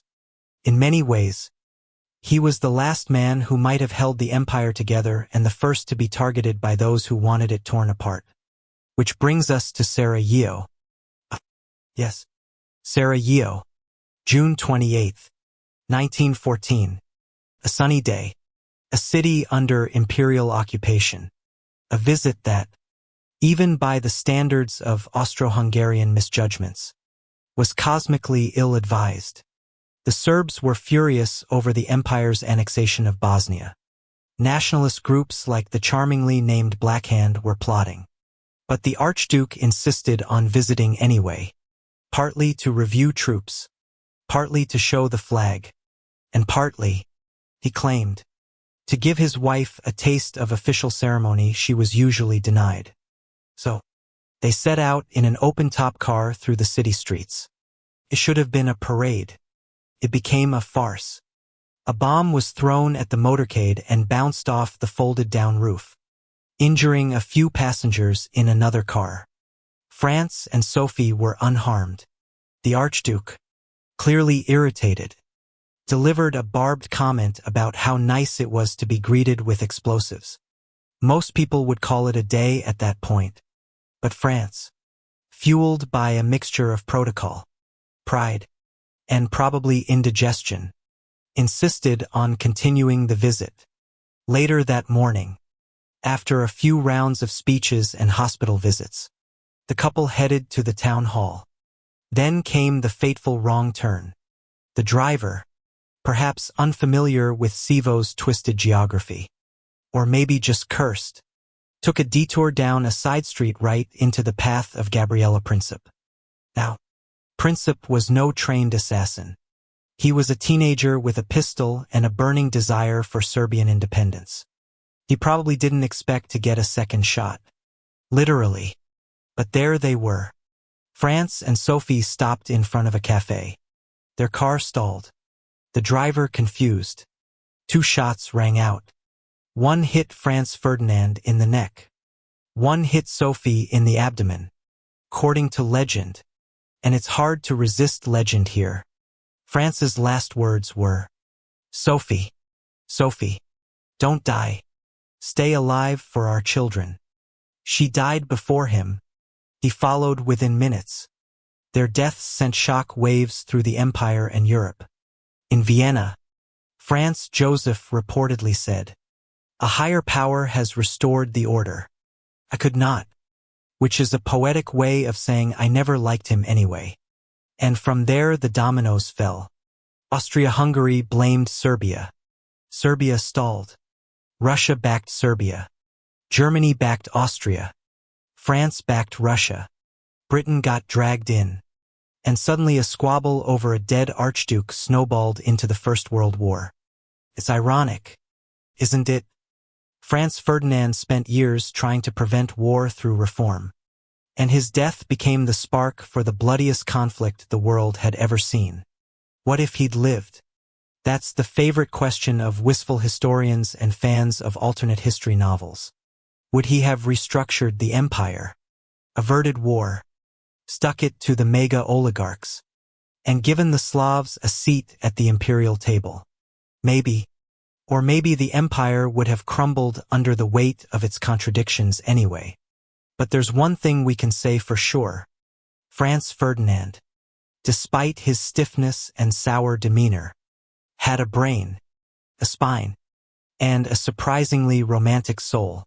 He was no saint, but he was trying to patch a rotting house while everyone else was arguing about the drapes. He didn't die because he was evil. He died because he was in the way.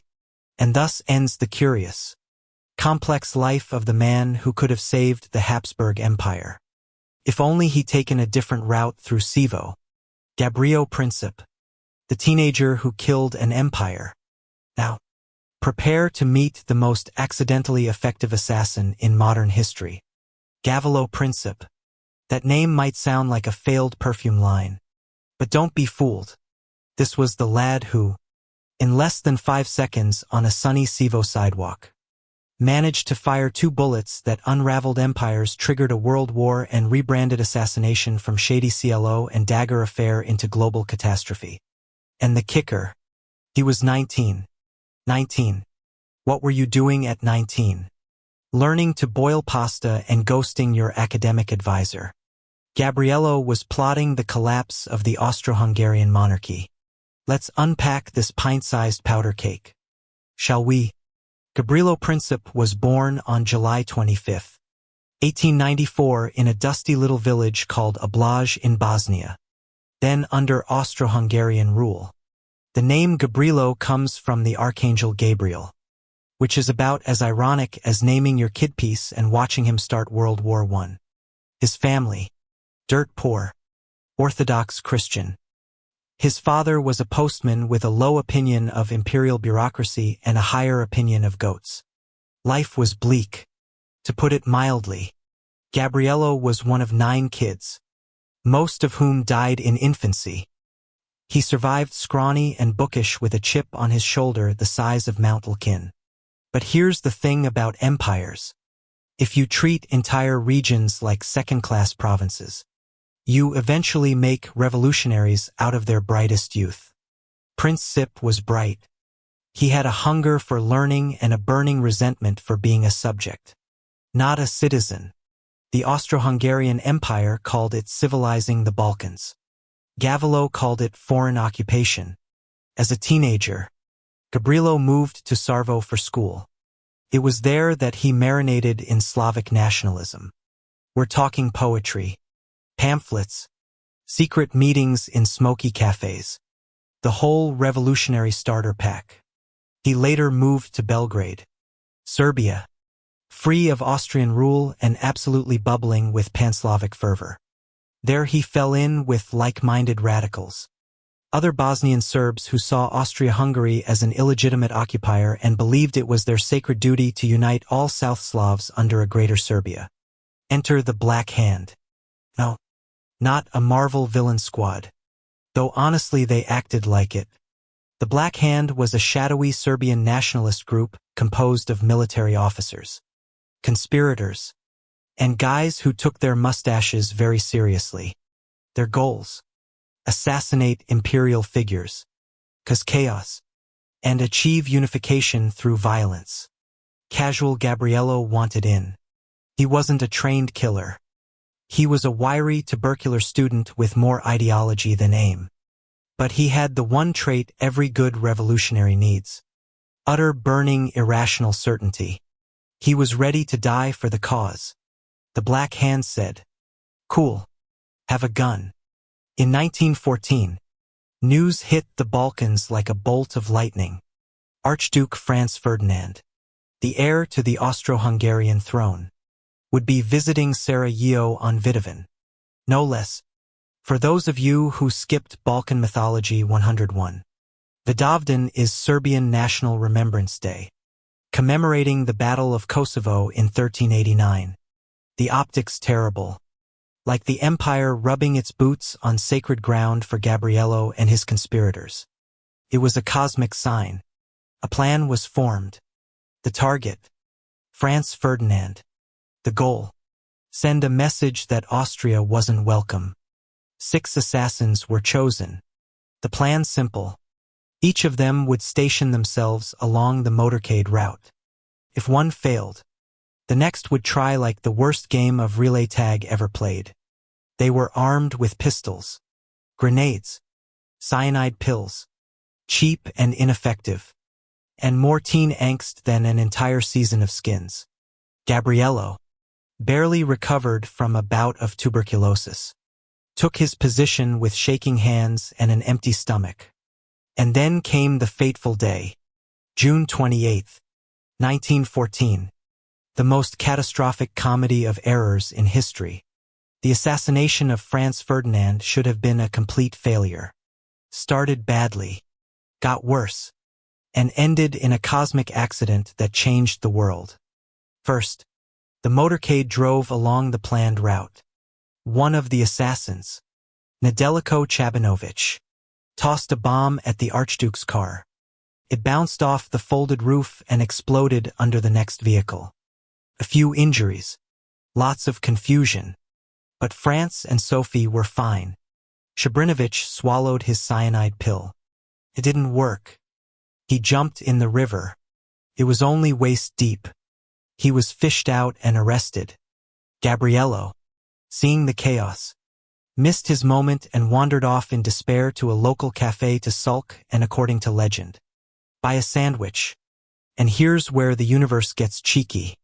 After visiting the wounded in hospital, Franz and Sophie decided to change their route. Fewer public appearances. More low-key. Unfortunately, no one told the driver. He took a wrong turn, realized his mistake, and stopped to back up right in front of Schiller's Delicates, and who just happened to be standing outside biting into his revolutionary sandwich. Gabriello freaking Princip. Imagine it. You failed to kill the heir to an empire. Get discouraged. Wander off to eat your feelings. And the target pulls up 10 feet from you like a drive-through assassination window. Gabriello didn't hesitate. 2 shots. One hit Sophie. One hit Franz. The world stopped. Princip tried to kill himself. The cyanide failed again. Serbian pharmacists, please call your offices. And he was arrested on the spot. Interrogated. Beaten. And tried. He never recounted. I am a Yugoslav nationalist, he declared. I wanted to free my people. But here's the tragic comic twist. Gabriello didn't want a world war. He wanted Austria out of Bosnia. He wanted Serbian unity. Instead, his bullets triggered alliances like dominoes falling through gasoline. Austria declared war on Serbia. Russia mobilized. Germany declared war on Russia and France. Britain joined in. Boom. For years. Millions dead. Whole continents shattered. Gabriello didn't even get to see it unfold. Because he was under 20. Gabriello couldn't be sentenced to death under Austro-Hungarian law. So they threw him in prison instead. Terracine Fortress. A freezing, disease-ridden dungeon. There he withered. Malnourished. Isolated. Lost his right arm. His tuberculosis returned with a vengeance. He died on April 28, 1918. Aged 23. Just months before the war ended. Just before Austria-Hungary ceased to exist. He never saw the empire fall. He never saw Serbia rise. He just faded, sick, starving, and forgotten by the history he helped make. So who was Gabriello Princip really? Was he a terrorist? A freedom fighter? A naive idealist? The matchstick that lit the powder keg? All of the above. He was a boy born under occupation, product of poverty, pride, and political fanaticism, a nationalist who believed the ends justified the means. Even if the means were murder, he didn't mean to destroy Europe, but he did, and therein lies the lesson. History doesn't always turn on kings, armies, or laws. Sometimes it turns on a teenage boy with a gun, cough, and a sandwich. Kaiser Wilhelm II. The mustachioed meltdown of Europe. Wilhelm. Kaiser Wilhelm II to be precise. Germany's last emperor. Man with the self-awareness of a foghorn and the diplomatic subtlety of a sock full of doorknobs. He was loud, proud, insecure, erratic, and by many estimations, the very personification of Europe's collective nervous breakdown in the early 20th century.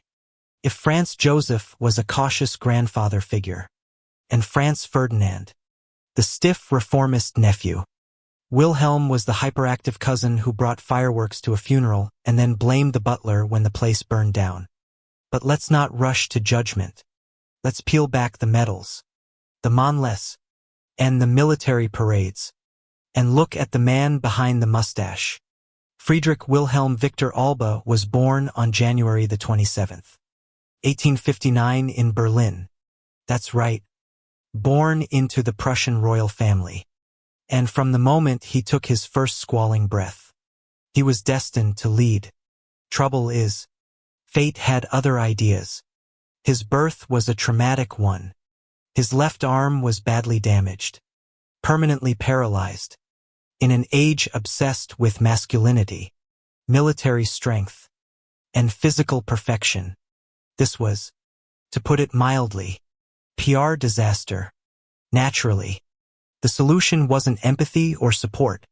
It was relentless physical therapy and emotional abuse. His British mother, Princess Victoria, eldest daughter of Queen Victoria herself, was mortified. His Prussian relatives weren't any more delicate. And Wilhelm, poor lad, grew up overcompensating for his withered arm with saber-rattling military uniforms and an ego that could blot out the sun. From early on, he was caught in a cultural tug-of-war. His English side gave him Shakespeare, naval dreams, and awkward tea etiquette. His German side gave him cold Prussian discipline and a penchant for spiked helmets. He was half Anglophile, half iron-fisted nationalist and wholly confused about which side of himself to feed. In 1888, Germany got a new emperor, 3 actually in quick succession. First, Wilhelm's grandfather Wilhelm I kicked the royal bucket. Then his liberal-leaning father Frederick III ruled for a mere 99 days before dying of throat cancer. And suddenly, at just 29, young Wilhelm was Kaiser of a newly united German empire. Here was a man with a throne and no filter. His first major act firing the Iron Chancellor himself, Otto von Bismarck, the architect of Germany's unification, a political giant, and the one man who might have kept Wilhelm's wild instincts in check. But no, Wilhelm fancied himself a ruler of destiny. He didn't want to be advised. He wanted to be adored. Out went Bismarck. In came a series of forgettable yes-men. Wilhelm preferred sycophants to statesmen, ceremonial uniforms to sensible reforms, and declarations of divine right to actual governing. He was a master of contradiction, obsessed with appearing strong but deeply wounded by criticism, desperate to be Europe's alpha, but constantly whining about being misunderstood. He once said, "I am the salt of the earth," which sounds less like a Kaiser and more like a guy auditioning for The Bachelor. Let's talk boats. Big boats. Pointy boats. Wilhelm had a thing for the sea. probably because he couldn't ride a horse properly with his left arm. But whatever the cause, his obsession with the Navy became his passion project. Britain, of course, ruled the waves. The Royal Navy was their crown jewel, their pride, their floating fortress of empire. And Wilhelm, thanks to his mother and countless awkward summers with Grandma Queen Victoria, had grown up idolizing that British naval power. But nothing says thank you for the childhood biscuits like launching a full-blown naval arms race against your cousins. He poured money into the German Navy like it was a bottomless stein of imperial beer. He wanted dreadnoughts. He wanted cruisers. He wanted floating steel temples of German might. And the British, they noticed. Nothing makes a rivalry worse than your in-laws pretending they're not afraid of you. Wilhelm's naval buildup strained Britain-Germany relations to a snapping point. The more ships he built, the more Britain glared back and launched more of their own. It was like two toddlers stacking Legos to see whose tower would crush the cat first. Now a wise ruler plays chess. Wilhelm played pin the blame on the alliance. He was erratic in foreign policy, impulsive in speech, and allergic to subtlety. Where Bismarck had forged alliances with surgical precision, Wilhelm tossed out long-standing treaties like expired milk. He bungled relations with Russia, flirted awkwardly with Austria-Hungary, and treated France like a frenemy in a historical sitcom. And Britain, he sent them love letters, then turned around and threatened to out-dreadnought them. One day he was praising Queen Victoria's memory. The next he was writing newspaper op-eds accusing Britain of trying to encircle and humiliate Germany. Honestly, the man flip-flopped harder than a fish at Oktoberfest.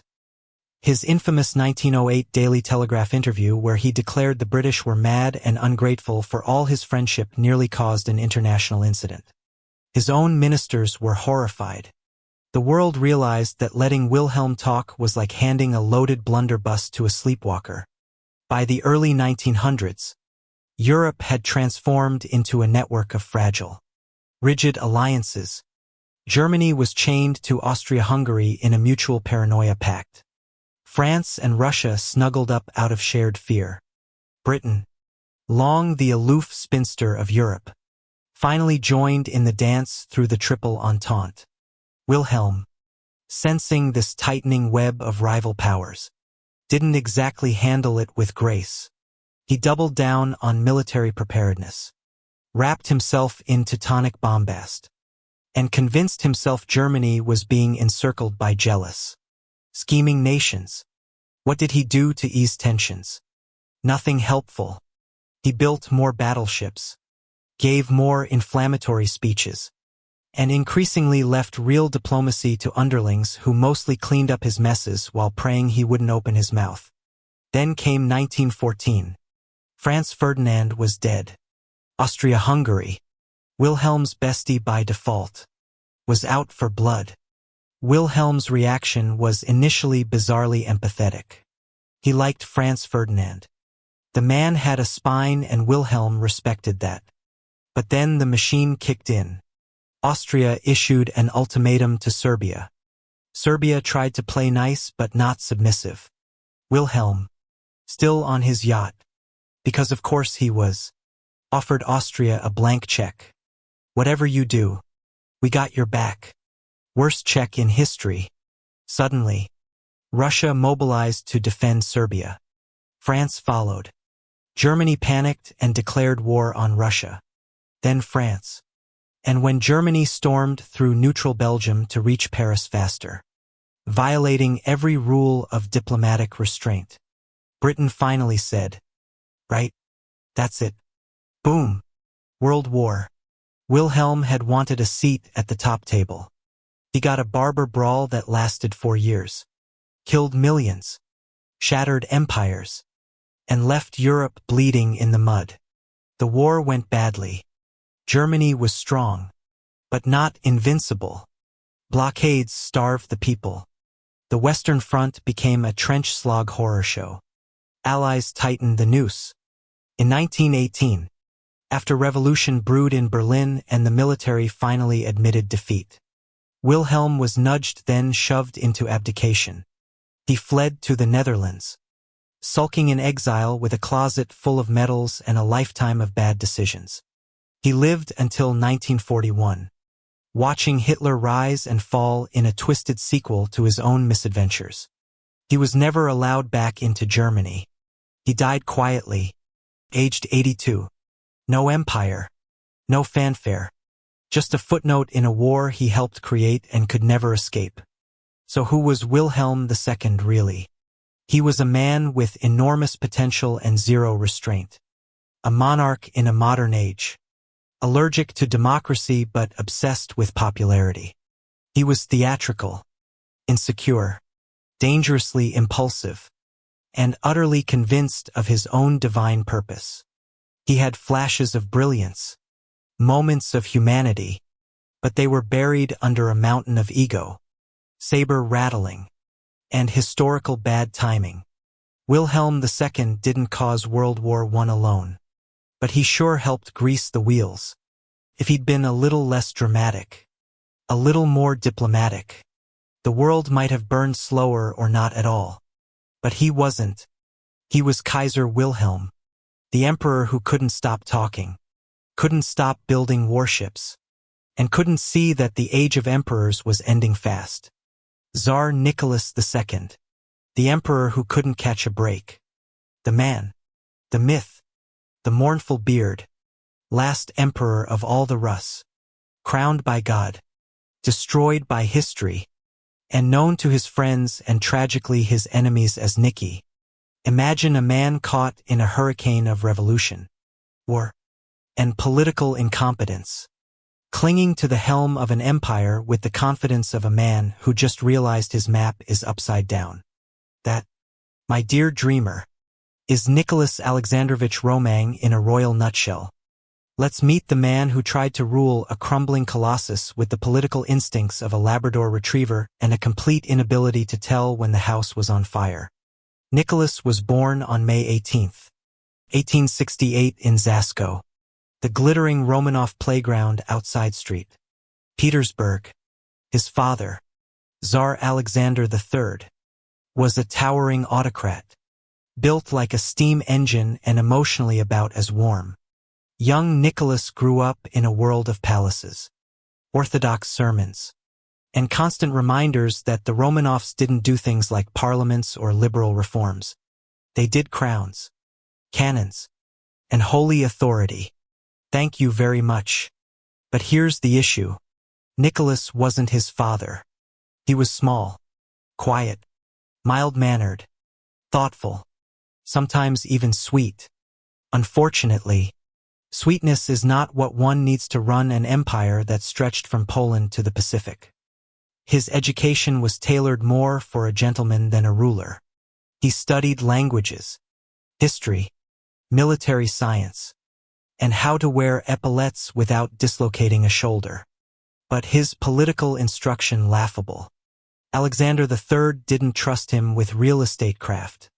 And so when Daddy unexpectedly dropped dead of kidney disease in 1894, Nicholas, aged 26, became Tsar of 16th of the Earth's land mass. He greeted the news with the infamous line, "I am not ready to be Tsar." And oh, how right he was. Within weeks of ascending to the throne, Nicholas married Princess Alix of Hesse, Queen Victoria's granddaughter. She converted to Russian Orthodoxy, changed her name to Alexandra Fyodorova, and entered the Russian court like a weary cat in a room full of firecrackers. But here's the thing. Nicholas and Alexandra actually loved each other deeply, passionately, obsessively, which in a royal marriage was practically unheard of. Unfortunately, Alexandra was intensely shy, deeply religious, and absolutely hated the Romanov court. She preferred incense and mysticism to banquets and diplomacy. And when their first 4 children turned out to be girls, gasp, Russia began to whisper at Serena, who couldn't produce a male heir. The peasantry wept. The nobles sneered. The court whispered in corners. Then in 1904, after nearly a decade of trying, Alexandra finally gave birth to a son, Alex. But joy quickly turned to horror. The boy had hemophilia, a blood disease that made bruises deadly and paper cuts terrifying. The Romanovs kept it a secret, but they were desperate. Which brings us to the weirdest part of this whole royal tragedy. Rasputin. Grigory Rasputin was a Siberian mystic who wandered into the Romanovs' lives like a vodka-soaked fever dream. He claimed to have healing powers. And shockingly, he seemed to calm Alex's hemophiliac episodes. Likely through stress reduction. Not sorcery. Alexandra became convinced he was sent by God. The court, of course, went bananas. Rasputin was crude, drunk, scandalous, and let's be honest, wryer of both goat and manipulation. But Alexandra trusted him implicitly, and Nicholas spinelessly went along with it. Rasputin soon wielded more influence than most ministers. Appointments, policies, court decisions. He had a finger in every pie, and probably a few fingers where they didn't belong. The public was scandalized. Whispers of orgies, black magic, and treason flooded the streets. Did it matter that most of it was untrue? Of course not.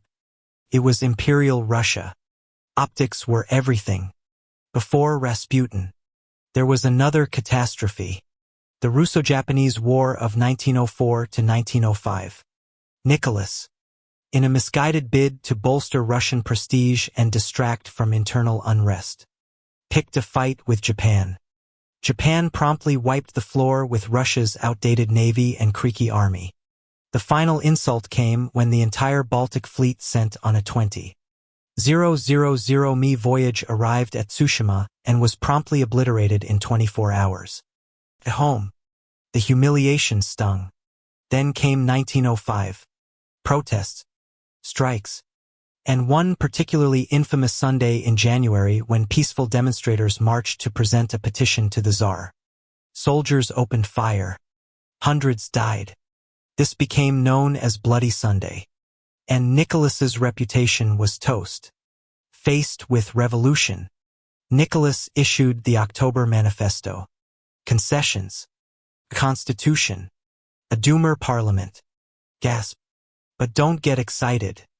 As soon as the unrest calmed, Nicholas clipped the Doomer's wings and reasserted autocratic power. Classic Romanov bait and switch. The revolution was postponed but not extinguished. Through it all, Nicholas remained Nicholas, dutiful, polite, and utterly disconnected from reality. He believed truly in the divine right of kings. He believed the Russian people loved him despite mounting evidence to the contrary. He believed God had put him on the throne and would carry him through. While workers starved and revolutionaries plotted, Nicholas retreated into family life.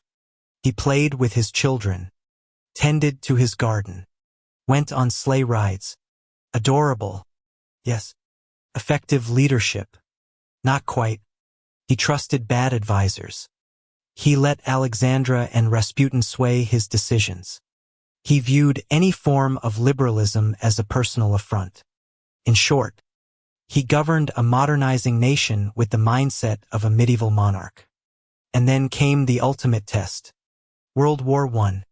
In 1914, when Austria-Hungary declared war on Serbia, Nicholas felt obligated to back his Slavic brethren. He mobilized the Russian army, triggering a cascade of alliances. Germany declared war on Russia, then France, then Britain, and just like that, Europe was a chessboard soaked in kerosene. Nicholas made the worst possible move. He left the capital to command the army himself. Now, let's be clear. Nicholas was not a brilliant strategist. He was barely competent. His presence at the front didn't inspire the troops. It just made him directly responsible for every failure. And there were many. Back in Petrograd, Alexandra and Rasputin held the reins. Ministers were fired. Scandals multiplied. Public faith collapsed. The army bled out. Bread lines grew. The Doomer protested.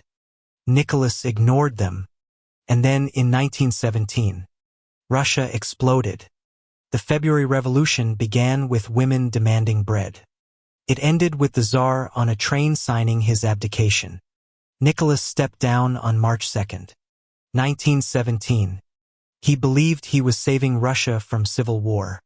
In reality, he was stepping into a lion's den. The provisional government took over. Then came the Bolsheviks. Lenin, Trotsky, red flags, hammers, sickles, gulags, the full Soviet starter kit. Nicholas and his family were placed under house arrest in Siberia. At first, it was relatively mild. But then the Civil War began and the Reds decided the Romanovs were a liability. On July 17, 1918, in the basement of the Apatov house, the entire Romanov family was executed. Nicholas, Alexandra, their 5 children, and several servants, all shot by Bolshevik guards in a flurry of chaos. Bullets and bayonets. Their remains were dumped in a forest. Decades later, they were exhumed and rearied with honors in St. Petersburg. Nicholas's canonization as a saint by the Russian Orthodox Church came in the 2000s. Was he a martyr? Perhaps. Was he a good ruler? Not even close. So, who was Nicholas II? A loving husband, a doting father, a deeply devout man, and an absolutely catastrophic monarch. He clung to autocracy in an age of revolution. He listened to mystics instead of ministers. He mistook reverence for loyalty and tradition for strength. He lacked vision, adaptability, and the capacity to lead a modern nation. He didn't cause the Russian Revolution, but he made it inevitable. Nicholas II was the emperor who couldn't say no to war, couldn't say yes to reform, and couldn't get out of his own way. He was the tragic last act of a dynasty that had ruled for 3 centuries and went out not with grandeur but with a whimper in a cellar. Woodrow Wilson, the professor who tried to lecture the world. The only U.S. president who brought a PhD to a gunfight. Imagine, if you will, a man so intellectually convinced of his own righteousness that he tried to end war with a listicle. Wilson was the kind of leader who didn't just want to win the war. He wanted to grade it, revise it, and assign a 10-page essay on how we could all do better next time. And yet, beneath the moral high ground and academic prose lived a man riddled with contradictions, prejudices, and one of the most dramatic second-act flops in political history. Thomas Woodrow Wilson was born on December 28, 1856 in Stratton, Virginia, in the not-so-glamorous middle of the American South. His father was a Presbyterian minister who doubled as a Confederate sympathizer during the Civil War. So yes, young Woodrow grew up breathing in God, grammar, and lost cause grumbling. As a boy, he was bright, but plagued by what we now suspect was undiagnosed dyslexia. Still, he devoured books and developed a near-religious obsession with ideas, structure, and order. His heroes, Jefferson, Burke, Hamilton, the kind of men who never met a sentence they couldn't stretch to 3 clauses. Wilson went on to attend Princeton, then the College of New Jersey, studied law at UVA, then got a PhD in political science from Johns Hopkins. That made him the first and only U.S. president with a doctorate. And let me tell you, he never let anyone forget it. He became president of Princeton University, where he ruffled feathers with reforms, elitism, and a complete inability to suffer fools quietly. Then, in the grand American tradition of hiring academics to fix things they barely understand, he was made governor of New Jersey. There he surprised everyone by actually being good at politics. In 1912, with Theodore Roosevelt and William Howard Taft busy destroying each other in a 3-way electoral slugfest, Wilson waltzed into the White House on a cloud of progressivism and good diction. As president, Wilson did plenty of impressive things. He created the Federal Reserve. He signed the Clayton Antitrust Act. He introduced the first income tax under the 16th Amendment. His domestic agenda was called the New Freedom, which, depending on who you were, either felt like a breath of fresh air or a polite lecture from your dad about bank reform. But let's talk about his Achilles heel race. Wilson was a white Southern elitist. And no, that's not a spicy insult. That's just his biography. He segregated the federal government. He screened the birth of a nation, a literal Klan propaganda film in the White House. He believed in separate but equal, with more emphasis on separate and almost none on equal. Progressive in economic policy. Sure. Progressive on civil rights. Not even remotely. When World War I broke out in 1914, Wilson's first instinct was to stay the hell out of it. America was in his mind a shining city on a hill, not a mud-splattered trench in Flanders. Neutrality was his mantra. He won re-election in 1916 on the slogan, "He kept us out of war," which aged about as well as unrefrigerated potato salad. But neutrality gets tricky when German U-boats are sinking your ships.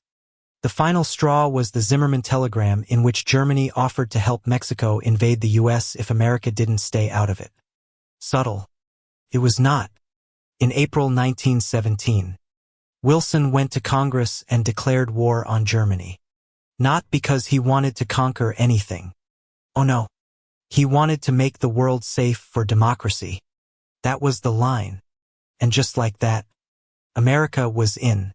Now, did Wilson suddenly transform into a military mastermind? Absolutely not. He let General Pershing and the military do the dirty work while he sketched out what post-war Europe should look like in his idealist little planner.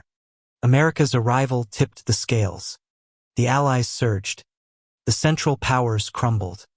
By November 1918, the war was over. Everyone was exhausted, bleeding, and bitter except Wilson, who was practically floating on a cloud of moral superiority. He saw his moment. While Europe fumed and starved, Wilson started crafting the 14 points, his personal TED Talk to end all wars. The 14 points were Wilson's magnum opus, a set of ideals more aspirational than enforceable. Self-determination for all nations, open diplomacy, freedom of the seas, and most famously a League of Nations, a big international club where countries would talk instead of shoot. Wilson went to the Paris Peace Conference in 1919 like a rock star in a three-piece suit. Europeans swooned. Crowds chanted his name. He was the prophet from Princeton. He genuinely believed he could rewire the world for peace. There was just one problem. Everyone else had lived through 4 years of trench slaughter and wanted revenge. Not lectures. At Versailles, Wilson faced British Prime Minister David Lloyd George. Can he political? French Premier Gore Clemenceau. Furious. Unforgiving. And Italian Premier Vittorio Orlando. Mostly there for vibes. These men didn't want justice. They wanted payback. Clemenceau famously quipped, "Wilson has 14 points. God Almighty has 10. Wilson tried to hold the line. He compromised. Some say too much. In the end, Germany was saddled with crushing reparations and blamed for everything. The League of Nations made it into the treaty. Wilson called it a victory. The rest of the world called it a mess. Barely duct taped together. Still, Wilson came home hoping for ratification. Back in Washington, Wilson faced his greatest enemy yet, the United States Senate. They hated the League of Nations. They saw it as a foreign entanglement, a surrender of American sovereignty. Led by Senator Henry Cattlodge, Wilson's political nemesis and human embodiment of a bitter divorce. The Senate gutted the treaty. Wilson, ever the moralist, refused to compromise. No changes. No negotiations. His ego, already the size of a transatlantic steamship, simply wouldn't allow it. Then in 1919, Wilson suffered a massive stroke while touring the country to rally support for the League. He was incapacitated. For months, the U.S. was essentially run by his wife, Edith Wilson, in a constitutional gray area known as, wait, is this legal? The Senate killed the treaty. The U.S. never joined the League. Wilson never recovered. He lived out his final years bitter, broken, and convinced he'd been betrayed by the very country he tried to elevate. So, who was Woodrow Wilson? A visionary. Yes. A reformer. Often. A racist. Absolutely. A peacemaker in theory. A political disaster. Without question. Wilson tried to bring academic idealism to a world bloodied by realpolitik. He was a man of principles but also pride. He wanted to uplift the world but couldn't lift himself above petty grudges. He built the League of Nations, an idea decades ahead of its time, and yet couldn't bring his own country into it. His presidency was one of towering highs and abysmal lows.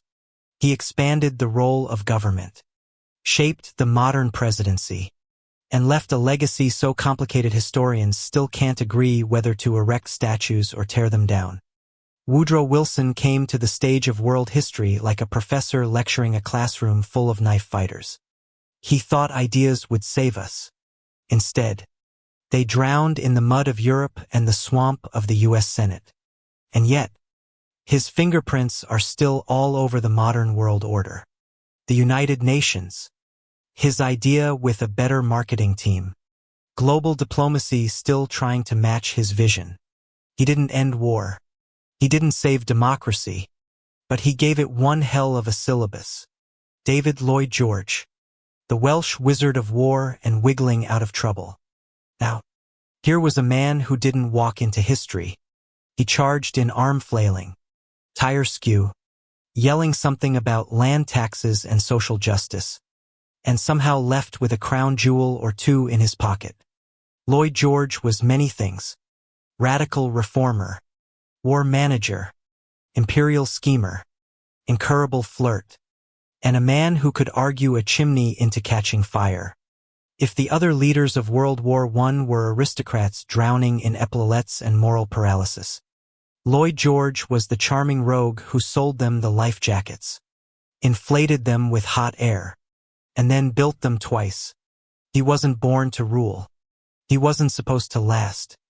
And yet he somehow outmaneuvered kings, generals, and the ghost of Queen Victoria herself. Let's begin. David Lloyd George was born in 1863 in Manchester, England. But don't tell the Welsh that. He was raised in Llanyswy, a small village in North Wales, where his widowed mother and shoemaker uncle shaped him into a pint-sized political firebrand before he could say House of Commons. His background dirt poor, his politics radical, his accent thick enough to stop bullets and his ambition unyielding. He trained as a solicitor, a lawyer for my non-Brits, and quickly developed a reputation as someone who could tear the trousers off a landowner in court and leave him thanking him for the breeze. By the time he entered Parliament in 1890, he had one goal: stick it to the elites and make Britain a bit less medieval. Spoiler alert. He kind of did. In Parliament, Lloyd George wasn't just loud. He was dangerous. He took on the landed gentry, the church, and the Tory party with the glee of a man who knew he wasn't invited to their dinner parties, and had no interest in pretending otherwise. He rose quickly through the liberal ranks, and by 1908, he was Chancellor of the Exchequer, Britain's top money man. His People's Budget of 1909 tried to tax the rich to fund welfare reforms. Cues screaming from the aristocracy and the House of Lords clutching their pearls. But Lloyd George didn't care. He called the Lords 500 men chosen at random from the ranks of the unemployed.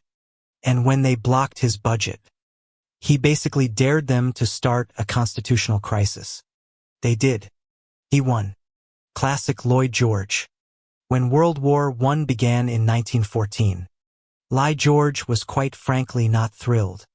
He had spent most of his career opposing war, colonial expansion, and military brass hats. But when war came, he adapted faster than you can say total mobilization. First, he took over as Minister of Munitions. Basically, the guy who made sure British soldiers had bullets, boots, and occasionally working guns. He turned factories into war machines, got women into the workforce, and made bureaucracy cry uncle. Then he became Secretary of State for War. Then in 1916, after the war effort stalled and Prime Minister HHS Asked drifted into political fog, Lloyd George pulled off a political coup, with backroom deals, coalition whispers, and a few polite betrayals. He forced Ask without and became Prime Minister of Britain.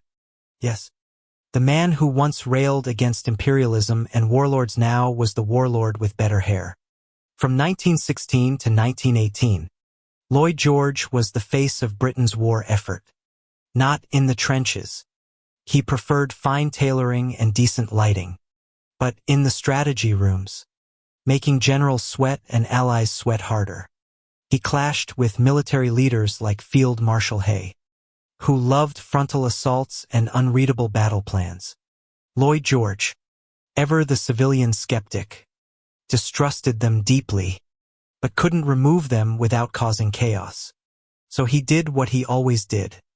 Worked around them, behind them, and sometimes in spite of them. He charmed the French, corralled the Americans, begged, borrowed, and politicked Britain through to victory. When the armistice was signed in November 1918, Lloyd George was hailed as the man who had won the war without ever firing a shot himself. Cue the confetti. Cue the re-election. Cue the hubris. In 1919, the Big Three, Clemenceau, Wilson, and Lloyd George, assembled in Paris to carve up the world like a badly burned cake. Clemenceau wanted revenge. Wilson wanted idealism. Lloyd George, he wanted to keep the British Empire intact and his political career afloat. At Versailles, he played mediator. He calmed Wilson, soothed Cleolo, and occasionally stabbed both in the back. Politely with footnotes. He knew the treaty was harsh. He knew it might lead to more war. He signed it anyway, because while he agreed with Wilson's 14 points in public, privately he was thinking, we didn't slog through 4 years at trench hell to give Germany a cuddle. He got British mandates in the Middle East, secured the empire's influence, and came home to thunderous applause. It would be the last time everyone loved him at once. After Versailles, Lloyd George tried to build a land fit for heroes. But Britain was broke. The soldiers came home to unemployment, unrest, and not nearly enough heroes welcome. His post-war coalition fell apart. His handling of the Irish War of Independence alienated half the country. He tried to be the empire's CEO, micromanaging global policy from Downing Street with diminishing returns. By 1922, even the Conservatives, his own allies, had had enough of the Welsh whirlwind. They dumped him in the Carlton Club meeting like a bad stock option. He resigned. Just like that. The man who'd led Britain through its greatest crisis was out of power. And the country barely looked back. He had spent the 1930s with journalism and travel and the writing of his memoirs. Lloyd George died of cancer at the age of 82 on March 26, 1945, with his wife Frances and his daughter Megan at his bedside. So, who was David Lloyd George really? He was brilliant. He was slippery. He was brave and vain and loud and clever. He was a reformer who used the tools of the establishment to change it. He was a wartime leader who hated war. He gave speeches that could melt stone and promises that often evaporated by morning. He modernized Britain, helped win the war, and shaped the post-war world. But he also let short-term politics trump long-term peace. He alienated allies, betrayed friends, and left just enough bitterness behind to haunt Europe for decades. He was, in short, the most effective politician in the room and also the most dangerous man to trust with the keys. David Lloyd George was the man who said, "Don't be afraid to take a big step if one is indicated. You can't cross a chasm in two small jumps." He lived by that rule. He leapt often, usually landing with style and occasionally taking the chasm down with him. Gore Clemenceau, the tiger who bit back. Now it's time to meet the French Prime Minister who didn't give a single fig poached or otherwise about your peace dreams, your 14 points, or your delicate American optimism. George Clemenceau wasn't here to negotiate. He was here to win. He came to Versailles not as a gentleman but as a tiger with scars, teeth, and receipts. You thought Woodrow Wilson was intense. You thought Lloyd George was shifty. Well, Mont Petit Chou. Allow me to introduce the man who survived duels, outlived political exile, and treated diplomacy like trench warfare with better upholstery. George Clemenceau, surgeon, journalist, revolutionary, prime minister twice, France's avenging grandfather. Let's dig in. Born in 1841 in rural Vendée, France, a region that had once rebelled against the French Revolution. Clemenceau was raised by a doctor father who was both a Republican and anti-clerical, which in 19th century France basically meant heresy with a stethoscope. George grew up fiery, brilliant, and allergic to authority. He trained as a doctor because nothing says future prime minister like blood and scalpels.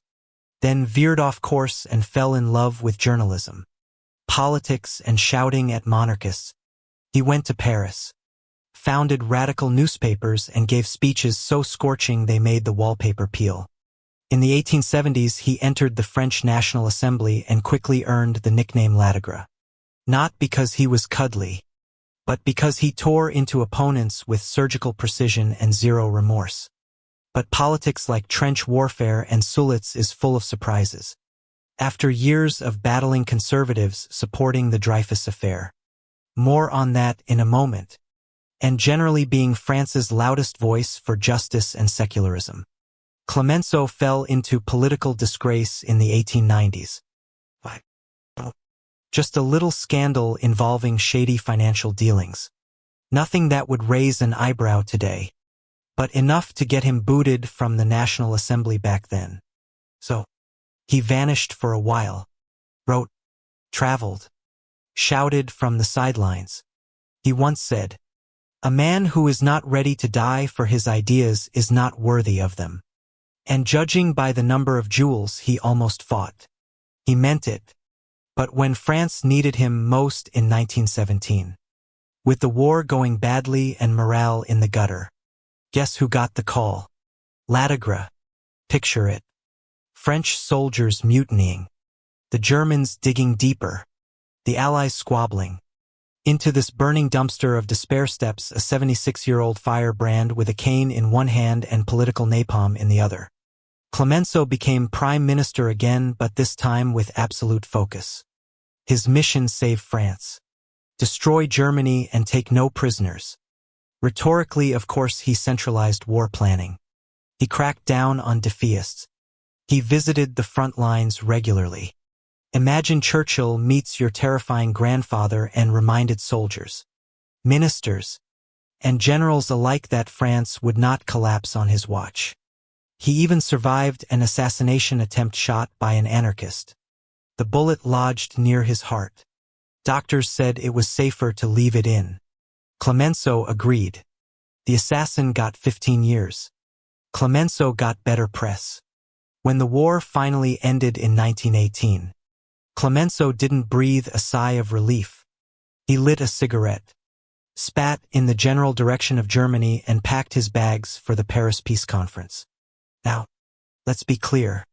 Clemenceau did not come to Versailles to make friends. He wanted revenge. He wanted Alsace-Lorraine back. He wanted reparations.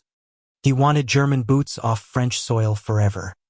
And when Woodrow Wilson showed up with his 14 points and his League of Nations, Clemenceau responded with the diplomatic equivalent of how cute. To Clemenceau, Wilson was a lecture in human form. Too idealistic, too American, too non-French. Clemenceau famously snapped, "Wilson has 14 points. God only needed 10. As for Lloyd George, Clemenceau respected him, but didn't trust him farther than he could throw a treaty. The two men sparred, drank, made backroom deals, and occasionally agreed just to confuse the room. In the end, Clemenceau got much of what he wanted. Germany was blamed for the war, forced to pay reparations, disarmed, and humiliated. France got Alsace-Lorraine, control of the Saar for 15 years and occupation of the Rhineland. He wanted more. He always did. But he left Versailles satisfied that France had clawed its way back from the brink. In 1920, with the Treaty of Versailles signed and the world limping into peace, Clemenceau stepped down. He refused to run for president, though many begged him to because he knew the job was ceremonial and Clemenceau didn't do ceremonial. He preferred action, cigars, and telling people they were idiots. He spent his final years writing, traveling, and being treated like a national monument. He once went to Egypt, looked at the Sphinx, and reportedly muttered, "Too verbose. Legend maybe, but very on brand." He died in 1929, aged 88, with the scars of political battles still metaphorically and literally in his chest. France mourned. The world remembered. And the League of Nations floundered without him, probably grateful he wasn't around to insult it weekly. So, who was Gore Clemenceau? He was sharp, furious, principled, and petty, a radical turned realist, a tiger who hated cowards, a patriot who preferred progress. He believed in truth, justice, and France's sacred right to not be obliterated by Prussia. Again, he didn't care for pleasantries. He didn't suffer fools. He said what he thought, did what he said, and burned every bridge he didn't like the look of. He helped France survive its darkest hour. He helped end the war. He didn't build the peace, but maybe he knew it wouldn't last. Georges Clemenceau wasn't a warm leader. He wasn't a kind one, but he was the man France needed. Crusty, unyielding, and absolutely done with everyone's excuses. He didn't peddle hope. He peddled survival.